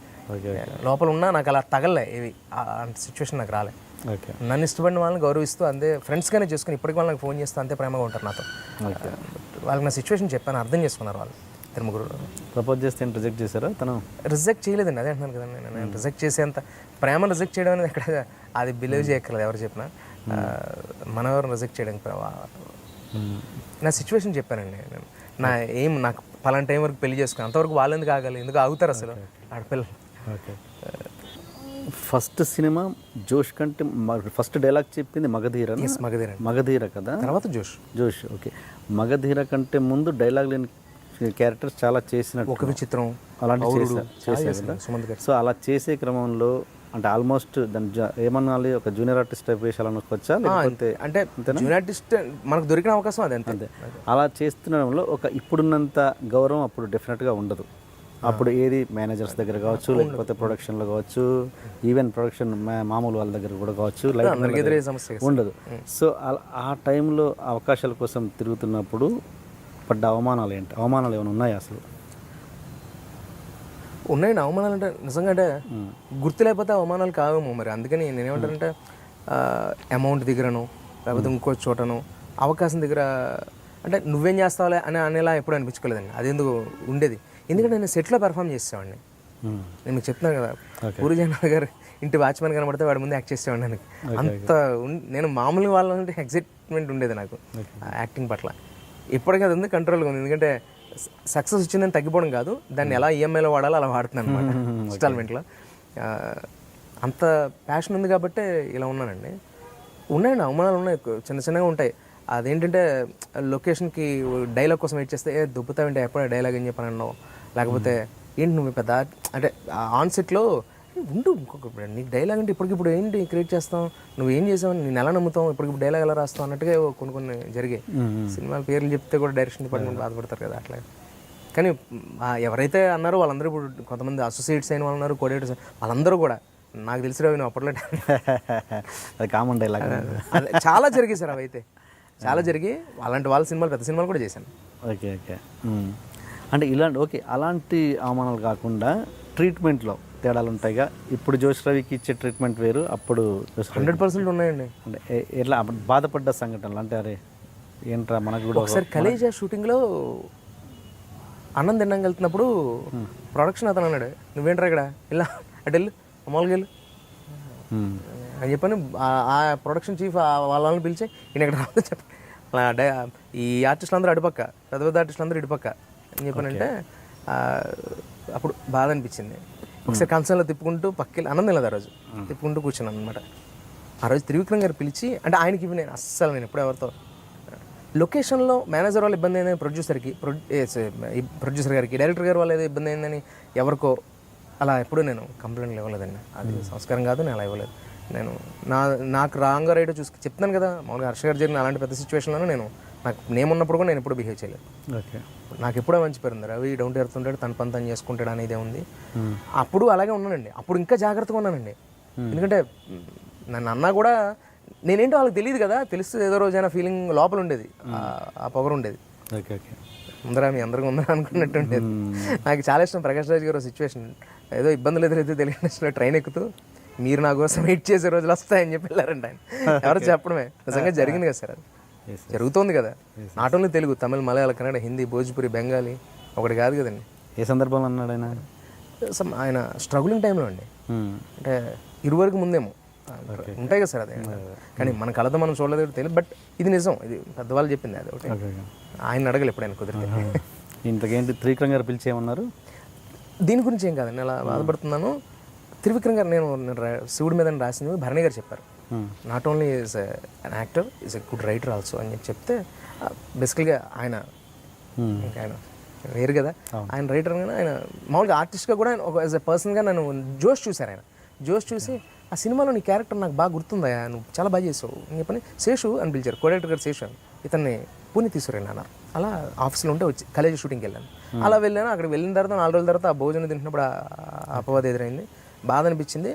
అమ్మ నాన్న గుర్తొచ్చారు, అలా చూసి ఇలాంటివి ఎదురైనప్పుడే కదా ఇంకొంచెం వస్తుంది అనుకుని మళ్ళీ మామూలు అయిపోయి ఏ పెరిగినా తినేసి పక్కన పెట్టేసి చేయగడుకుంటే రవి అని పిలిచారు మైక్లో. ఒక మొబైల్ టైప్ ఆఫ్ మైక్ ఉండేది కొండ ప్రాంతాల్లో, ఖండాల పూణె లోపల వెళ్ళా. ఈ డైలాగ్ ఎలా ఉందో చెప్పు అన్నారు ఆయన. అలా అయిపోయి అలర్ట్ అయిపోయి ఎలా నుంచి అన్నాను అంటే ఆయన ఇచ్చిన గౌరవం అంతే అది. నేను ఎవరిని జడ్జ్ చేయడానికి అసలు అర్హత కూడా లేదు మనం వినడానికి కూడా. ఇలా పెట్టి ఆయన డైలాగ్ చెప్తాను వాళ్ళ. నరాలు దండలు అవుతున్నాయి, తలలు బంతులు అవుతున్నాయి, నేల ఒళ్ళు విరుచుకుంటుంది స్వామి, ఆకాశం అభిషేకం చేస్తుంది, గాలి వీలు చూపిస్తుంది, నేల ఇసుక కసి పుట్టినట్టు లేచి ఆడుతుంది, 4 చక్రాల రథంలో, మహేష్ బాబు గారు క్యాబ్ డ్రైవర్, 4 చక్రాల రథంలో ఒక చక్రం చేత్తో పట్టుకుని నా సాము వచ్చే వేగానికి నేల వెనక్కి పరిగెడుతుంది స్వామి రాసి. అలా వింటున్నాను, ఏడుపు వచ్చేస్తుంది. అలా మొత్తం నేనే మహేష్ బాబు గారు ఫీలింగ్ వచ్చే సూపర్ స్టార్. అక్షరం లక్షల విలువ చేసే రచయిత త్రివిక్రమ్ శ్రీనివాస్ గారు. పిచ్చి ఆయన పని చేయాలని క్యారెక్టర్ నాకు గుర్తు రావట్లేదు. అందులో గుర్తు అదే అంటున్నాను కదండి, జోష్కి ముందు కదా కాబట్టి అవన్నీ కూడా మూలుంటాను. మోగవాడి క్యారెక్టర్ డైలాగ్ లేదు కూడా మోగవాడి క్యారెక్టర్ అనుకోని ఇంకా. ఓకే, ఈ టాపిక్ వేరే ఇంటర్వ్యూలో వచ్చినా కూడా అది ఈ ఇంటర్వ్యూ ద్వారా ఇంకా కొంతమందికి రీచ్ అవ్వాలని ఈ ప్రశ్న అడుగుతున్నాను. శ్రీహరి గారికి నీకున్న అనుబంధం చాలా మంచి అనుబంధం అని విన్నాను. ఇంకా కొంతమందికి తెలియాలని అడుగుతున్నాను. ఈ ప్రశ్న రిపీట్ అయినా కూడా చెప్పండి. చాలా అండి. అది ఎలా అంటే శ్రీహరి గారు అంటే నాకు రక్త సంబంధం ఉండి మన తల్లిదండ్రులు లేకపోతే బంధువులు లేకపోతే టాలెంట్ చూసి ఇంకొకరు గౌరవించారంటే అది వేరు. తెలుసున్న వాళ్ళు, స్నేహితులు, సన్నిహితులు, ఎలాంటి బంధుత్వం ఇది లేకుండా, ఎలాంటి ఇది పరిచయం లేకుండా, ఎవరో రికమెండేషన్స్ లేకుండా అహనా పెళ్ళంట అనే సినిమా మళ్ళీ తీశారు అల్లరి నరేష్ గారితో. ఆ సినిమాలో నేను బ్రహ్మానందం గారు చేసిన అరగుండి క్యారెక్టర్ నేను చేశాను. అంటే ఆటోమేటిక్గా అన్ని అద్భుతాలు జరగగా అలా అది క్యారెక్టర్ కూడా అంత అసలు ఏదో ఒక సీన్ ఉంటానేమో అంతే. అది చేసిన 2-3 సీన్ల ఎడిటింగ్లో పోయి ఒక సీన్ ఉన్నాను అంతే. కానీ నా యాక్టింగ్ చూసి శ్రీహరి గారు ఇలా పిలిచారు, రైట్ రా అన్నారు, వెళ్ళాను. అప్పుడు శ్రీహరి గారు పులి అలా దగ్గర కదా అలా తల పట్టుకుని నా తల ఇలా ఉంచి వీపు మీద పళ్ళమని కొట్టారు.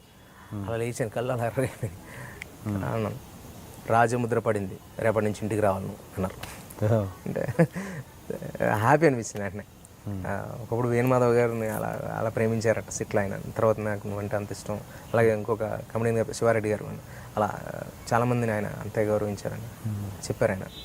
అలీ గారిని, అలా రఘుబాబు గారిని, వాళ్ళందరి పేర్లు చెప్పి నువ్వు నీ యాంగిల్లో నీ స్టైల్లో అంత గొప్పడవుతావురా, ఏం చేస్తున్నావు యాక్టింగ్ అది అని చెప్పని ఇంటికి పిలిపించారు. ఇంటికి వెళ్ళిన తర్వాత కొన్ని పెర్ఫార్మెన్స్ చేశాను. చేసిన తర్వాత ఆయన 20,000 రూపాయలు ఏదో అక్కడేదో ఉంది డబ్బులు, ఆ కట్ట తీసుకుని ఇలా దిష్టి తీసి నా మీదకి అలా పైకి అలా ఇసిరేశారు. నా పైకి నాకు డబ్బులు వర్షం అలా పడుతున్నట్టు.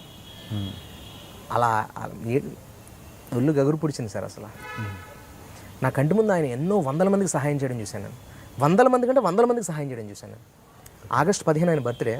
ఆ రోజు జాతీయ వందనం చేస్తానో లేదో తెలియదు కానీ శ్రీహరి గారికి మాత్రం వందనం చేస్తానండి. ఈ రోజుకి రోడ్ నెంబర్ 45లో అలా శ్రీహరి గారి ఇంటి ముందుకు వెళ్తే 3 సెకండ్లైనా దండం పెట్టుకుని వెళ్తాను ఆ ఇంటికి.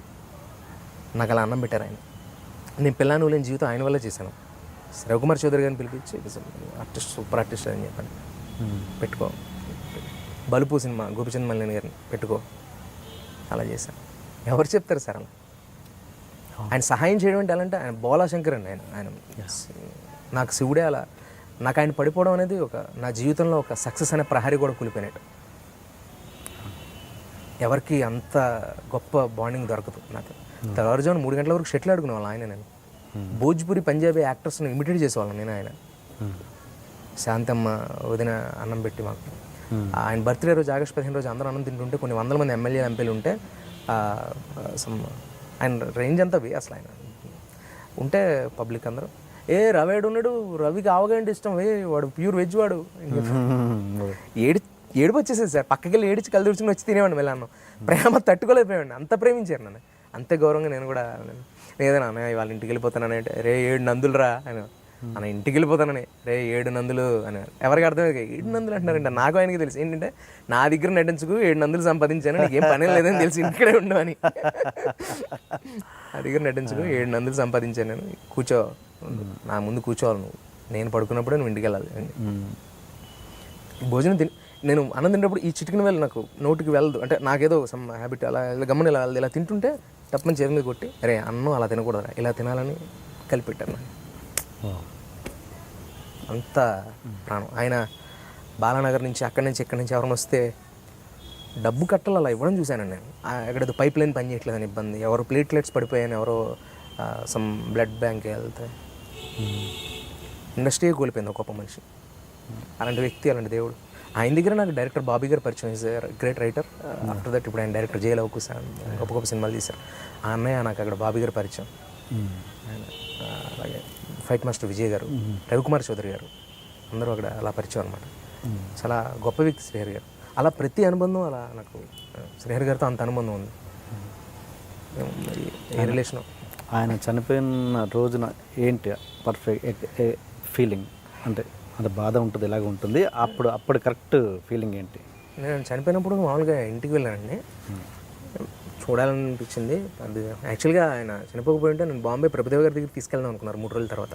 ఓకే. ఆయన జాండీస్ ఆ టైంలో అలా ఇబ్బంది అవ్వడం, నేను పర్సనల్గా అన్నయ్య మీరు టైం టు టైం తినండి అన్నయ్య, టైం టు టైం తినండి అని చెప్పేవాడిని. ఏమవుతుందిరా స్టీల్ బాడీ నిజంగా అలాంటి బాడీ. గొప్ప వాళ్ళు ఏదో అంటారు కదండి సామెత, అది ఏదో మంచి వాళ్ళని ముందు తీసుకెళ్ళిపోతారు దేవుడు అని. ఎంత మంచి వాళ్ళు ఈ సమాజంలో ఉండకూడదు, ఎంత సమాజంలో పొల్యూటెడ్ సమాజంలో అనుకున్నారో ఏంటో మరి దేవుడు తీసుకెళ్ళిపోయాడు. ఆ రోజు జరిగిన నాకు గుర్తున్న ఇన్సిడెంట్ ఏంటి? అక్కడ చనిపోయినప్పుడు వెళ్ళాను, ఇంటికి వెళ్ళాను. నా మూడంతా అటుపక్కే ఉంది. రాజా రవీంద్ర గారు, సుమ గారు, రాజీవ్ కనకాల గారు వచ్చారు. ఆర్టిస్ట్ రాజా రవీంద్ర గారు ఉన్నారు, మేనేజర్ గారు. ఆయన ఉన్నప్పుడు అంటున్నారు అన్నమాట అందరితో, ఆయన చనిపోయే ముందు అన్ని రోజులు ఆయన నవ్వుతున్నాడంటే వీడి వల్ల అని చెప్పి నన్ను చూపించి రాజా రవీంద్ర గారు అందరికీ చెప్తున్నారు, సుమ గారికి, రాజీవ్ కనకాల గారికి, అక్కడ ఉన్న 10 మందికి అందరికీ. జస్ట్ జూనియర్ ఎన్టీఆర్ గారు చాలా వెళ్ళారు, ఇంకొకరు వచ్చారు, చిరంజీవి గారు, రామచంద్ర గారు వచ్చారు. శాంతి గారు బాధపడుతుంది నన్ను చూసారు. అక్కడ పనిచేసే వాచ్మెన్ నుంచి అంటే నన్ను అందరూ ఆడుకుంటుంటే వాళ్ళు నవ్వుకున్నారు కదా నన్ను, ఆయన సరదాగా ఇంటికి పంపించకుండా తాళాలు వేసేవాళ్ళు బయట గేటు. రవిని పంపకండి, రవి వదిన వస్తుంది, షటిల్ ఆడదాం, కాసేపు తిందాం, కబుర్లు చెప్పుకుందాం. ఏ సినిమా రా, నువ్వేం చేయాలి, నువ్వు చీటీ చింపుతావు ఇండస్ట్రీలో, నువ్వు ఉండు ఎట్లా, నువ్వు ఎందుకు కంగారు, నేను ఉన్నాను అట్లా ఉండేది. బట్ ఎప్పుడూ నేను ఆయన ఆఫర్ కోసం ఎప్పుడూ వెళ్ళలేమండి కాదు, ప్రేమ కోసం వెళ్ళాను, గౌరవం. ఈవెన్ తనిఖీల భరణి గారిని కూడా ఎప్పుడు వెళ్ళాను. ఆ రోజు అంటే అవకాశం అడగలేదు. నేను ఏదైనా సెలెక్ట్ అయ్యి రికమెండేషన్స్ వాళ్ళు దెబ్బతింటున్నప్పుడు అది గొప్ప ప్రాజెక్టు, నేను చేస్తే నా జీవితం మారుతుంది అన్నప్పుడు, సార్ అది అలా నన్ను నేను సెలెక్ట్ అయ్యాను, 90% వెళ్ళిపోయాను, మీ మాట చెప్తే నాకు ఆ చిన్న ఇది పోతుందేమో, ఎందుకంటే ఏదో సంబంధం లేని రికమెండేషన్ వాళ్ళు ఎంత దూరం నేను ఆడిషన్స్ చేసుకు వెళ్ళినా అది కష్టం పోతుంది, వీలుంటే ఒక మాట చెప్పండి అంటే ఆయన ఇమీడియట్గా ఫోన్ చేసి చెప్పేవాళ్ళు. అలా ఉండేది తప్ప నాకు అవకాశాలు ఇప్పించండి అని ఇప్పుడు ఎవరిని నా లైఫ్లో ఎవరిని నేను సంపాదించిన క్రేజ్ అయినా, నేను సంపాదించుకున్న ఇమేజ్ అయినా అది నా కష్టం, ఎవరి సపోర్ట్ లేదు. ఈవెన్ సపోర్ట్ అంటూ ఉందని శ్రీహరి గారే, డాక్టర్ రియల్ స్టార్ శ్రీహరి. ఇండస్ట్రీలో తెలంగాణ ఆంధ్ర ఫీలింగ్ లేదనడానికి శ్రీహరి మీ రిలేషనే ఉదాహరణ. అవును సార్, నిజంగా అలాంటిది ఏమి ఉండదు సార్. నిజంగా టాలెంట్ ఉంటే ఏముండదు సార్. అర్జున్ రెడ్డి కూడా ఒక ఉదాహరణ. అదే సార్ విషయం ఉంటే ఆకాశం ఎత్తికి ఎవరైనా ఎదిగిపోవచ్చు. అండ్ ఓకే, మొన్న ఆ మధ్య ఫేస్బుక్లో ఒక పోస్ట్ పెడితే జైలు అవకాశ గురించి చాలా నెగిటివ్ కమెంట్స్ వచ్చాయి. ఆ ఫీలింగ్స్ ఎందుకంటే చిరంజీవి కాంపౌండ్ జోషి రవి అనే ఫీలింగా లేకపోతే ఏంటి? నేను అంటే సార్ ఒకటి సార్, ఇప్పుడు బై బర్త్డే నాగార్జున గారి ఫ్యాన్ ఒకరు ఉంటారు, వెంకటేష్ గారి ఫ్యాన్ ఉంటారు. అలా నాకు ఒక కల్చర్ అర్థం కాదు సార్. నేను చిరంజీవి గారి అభిమాని. నేను ఫ్యాన్ ఎవరంటే మొట్టమొదటి చిరంజీవి గారు, ఆ తర్వాత నేను రజనీకాంత్ గారిని ఇమిటేట్ చేస్తాను, ఆయన అంటే ఇష్టం, స్టైల్స్ అమితాబ్ బచ్చన్ గారు అలా. కాదు సార్, నాకు చిరంజీవి గారు నాకేమైనా బంధువా సార్? కాదు కదా సార్. కానీ ఎందుకు ఇంత ఇష్టపడతాం? బంధువులు, బాంధవ్యాలు, స్నేహితులు ఆయన ఇష్టపడ్డారంటే అదొక బంధం, రిలేషన్, బ్లడ్ రిలేషన్. కాబట్టి ఏ రిలేషన్ లేకుండా ఇష్టపడేవాడు ఒక అభిమానం ఒకటే. అంత ప్రాణంగా మేము ఆయనకి ఇది చేస్తాం. ఆయన కొంచెం సినిమా ఏదైనా ఇదైనా ఇంకొకరిదే ఎవరైనా సరే వాళ్ళు ఇష్టపడే హీరో సినిమాలు ఇదైతే ఎంత బాధపడిపోతారు, ఎంత వేదన చెందుతారు. ఎందుకు? ఏ రిలేషన్ సార్ అది? అలాంటి రిలేషన్ ప్రతి ఒక్కరికి ఫ్యాన్గా ఉంటుంది. ఒకరికి వెంకటేష్ గారు అంటే, ఒకరికి బాలయ్య బాబు గారు అంటే, ఒకరికి చిరంజీవి గారు అంటే. నాకు అలా చిరంజీవి గారు. ఆఫ్టర్ చిరంజీవి గారు నాకు చిరంజీవి గారు ఏంటి నాకు ఎలా పరిచయం? వెండి తెర మీద పరిచయం, కష్టపడి పైకి వచ్చారనడానికి ఇన్స్పిరేషన్. ఆయన నటన నాకు ఎంత ఇష్టం. మళ్ళీ అలా కష్టపడి పైకి వచ్చిన ఇంకో వ్యక్తి, ఎగ్జాంపుల్ ఒక నాని గారు, మళ్ళీ అలా కష్టపడి పైకి వచ్చిన వ్యక్తి అందరికన్నా ముఖ్యంగా రవితేజ గారు, ఇప్పుడు జూనియర్ ఎన్టీఆర్ గారు, నాని గారు జూనియర్ ఎన్టీఆర్ ఈ జనరేషన్లో ఆఫ్టర్ రవితేజ గారు. కష్టపడి పైకి వచ్చిన ఎవరైనా కూడా ఇష్టపడే లక్షణం నాకు ఉంది కాబట్టి చిరంజీవి గారిని ఇష్టపడ్డాను. ఆ ఇష్టం ఇంకొకరి మీదకి రాదా?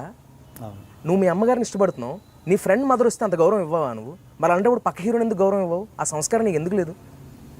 జైలు అవకుశ అనే సినిమా టీజర్ చూసి, ఆ నటన చూసి, ఆ కళ్ళల్లో ఆ నటన చూసి షాక్ అయిపోయాను నేను ఈరోజు మళ్ళీ చెప్తున్నాను సార్, ఇండియాలో one of the best finest యాక్టర్స్లో జూనియర్ ఎన్టీఆర్ గారు ఒకరు. మనం గర్వపడాలి ఆ విషయంలో.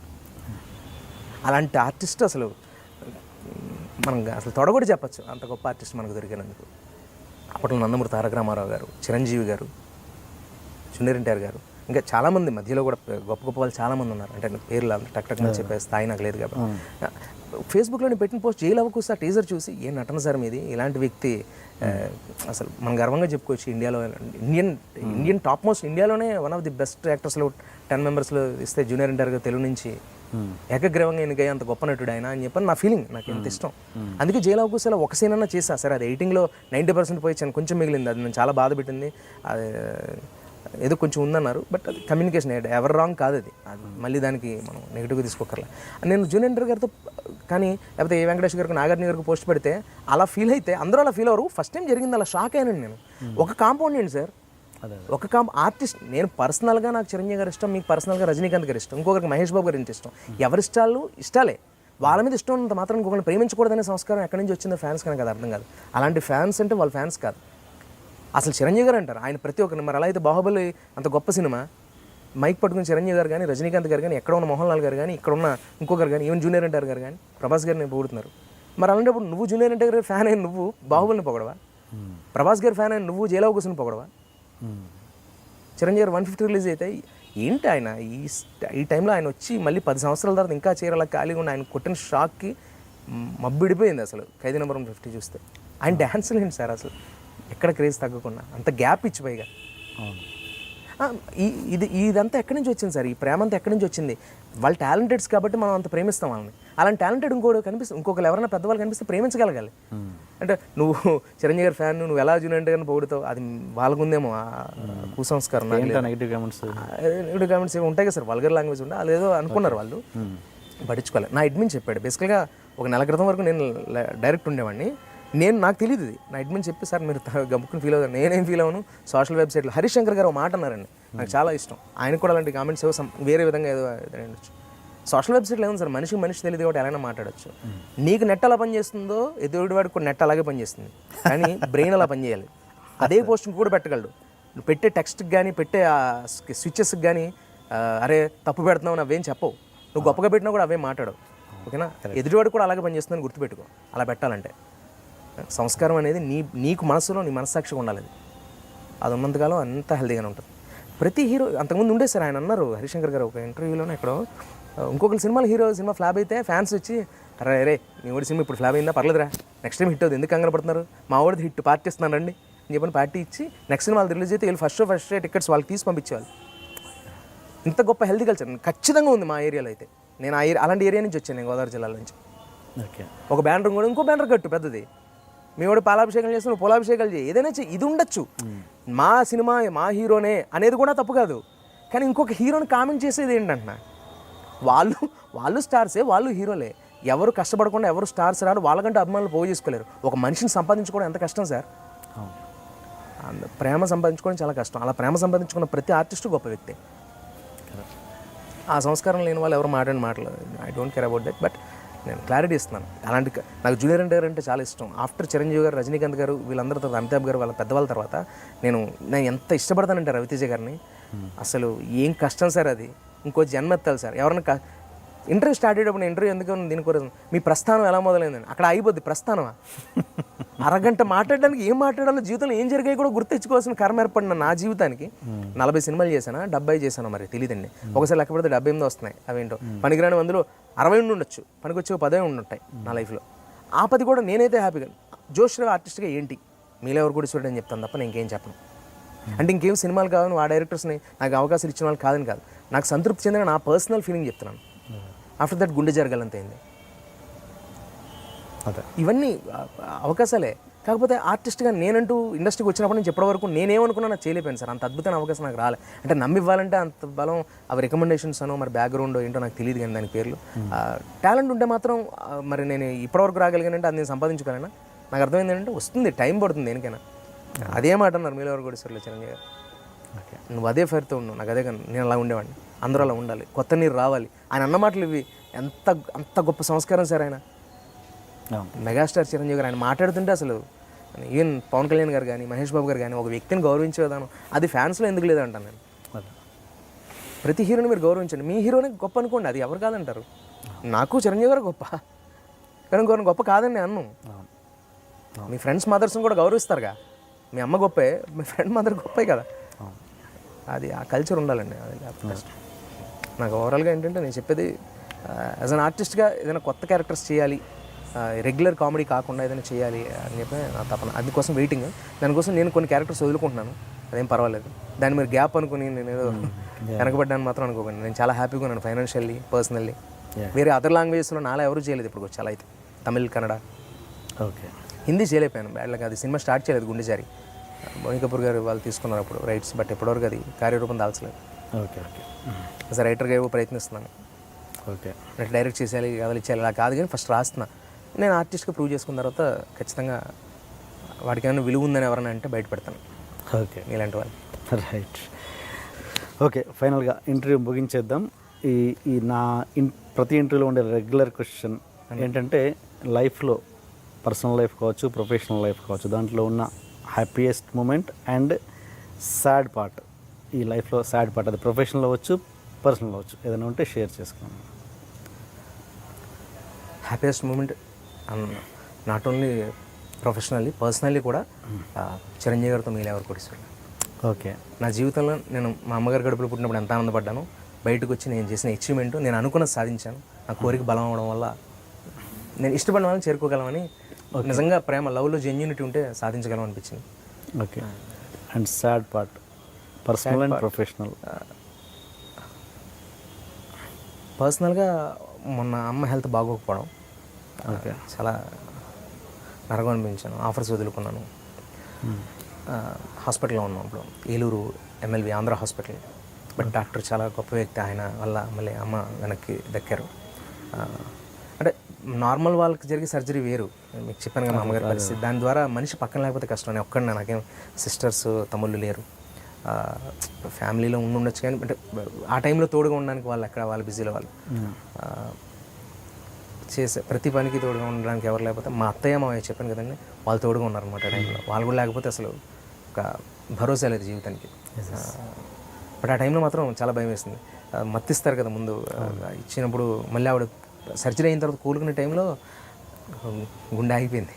2 నిమిషాలు ప్రాణం పోయినట్టు అనిపించింది. ఎందుకంటే నేను ఏం సాధించినా, ఏం చేద్దాం అనుకున్నా మా అమ్మగారి కోసమేనండి. అసలు రేపటి రోజు నిజంగా ఏదైనా సాధించినా, అచీవ్ చేసినా మా అమ్మ చూస్తున్నావా అనే ఫీలింగ్ కోసం తప్ప దేనికి ఏమి ఉండదు సార్ నాకు. ఇప్పుడు నాకు దగ్గర ఇంకో 2-3 ఏళ్ళు అయితే 30 ఏళ్ళు వచ్చేస్తాయి.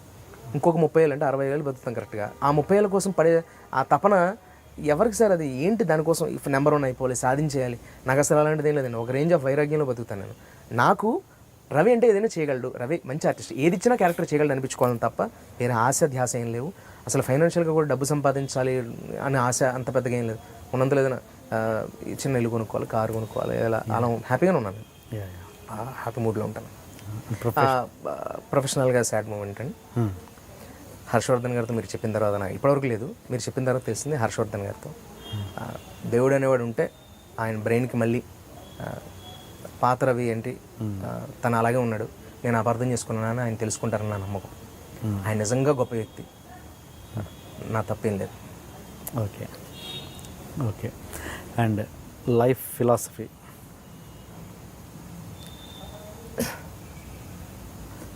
నిన్ను ఈ ప్రపంచానికి ఎవరు పరిచయం చేయరు, నువ్వే పరిచయం చేసుకోవాలి. ఈ ప్రపంచానికి నువ్వేంటో ఎవరో చెప్పరు, ఎవరో వచ్చి చెప్పరు, ఎవరో చూపించరు, నువ్వే పరిచయం చేసుకోవాలి, అంతే. ఓకే రవి. అండ్ ఓకే, ఇంకా మంచి క్యారెక్టర్స్, ఇంకా గుర్తించదగ్గ క్యారెక్టర్స్ ఇంకా రాలేదని నేను అనుకుంటున్నాను. ఇంకా మంచి మంచి క్యారెక్టర్స్ రావాలి. మీ ఇంటర్వ్యూ ద్వారా ఖచ్చితంగా వస్తాను అనుకుంటున్నాను. అండ్ అమ్మ కోసం మంచి కోడలను తీసుకురా, అది కూడా అమ్మని అర్థం చేసుకునే కోడలను తీసుకురా, అమ్మకి హెల్ప్ అయ్యే కోడలను తీసుకురా. తప్పకుండా. Thank you so much. Love you sir. Thank you so much sir. Thank you. Hi అండి, అందరికీ నమస్కారం. హాయ్ ఫ్రెండ్స్, ఐఎమ్ జోష్ రవి. మీకు నేను తెలుసు, మీ ఆశీర్వాదం వల్ల ఇలా ఉన్నాను. Please subscribe iDream Media. Introduction కొంచెం హెవీగా ప్లాన్ చేశాం సార్. అసలు ఏంటి అన్యాయం, ఏంటి దౌర్జన్యం? 3 రోజుల నుంచి మోసం ఉన్నట్టున్నాయి ముఖాలు. ఎవర్రా మీరు? జూనియర్ ఆర్టిస్ట్ ఉన్నది కూడా లేదు కదా, ఎక్కడ పట్టాడు రా బాబు వీడిని? I love you. పోతారా రే, నాశనం అయిపోతారు. జిమ్మి అన్నారేమి? ఇదే సార్ జిమ్మి. అవులే ఆన్లైన్ అవుపిస్తున్నా నీకు. Hey where are the couple, I want to shoot. ముందు కళ్ళద్దాలు పెట్టుకుని మా కండిషన్ చూడరా Kaabil. So please do subscribe to Loloke please. iDream 1 million subscribers ki reach ayindandi. Congrats to iDream Media on reaching 1 million subscribers. iDream Media వాళ్ళు 1 million subscribers reach చేసినందుకు all the best and congratulations to you. Congrats, I dream. Keep up the good work and continue to entertain.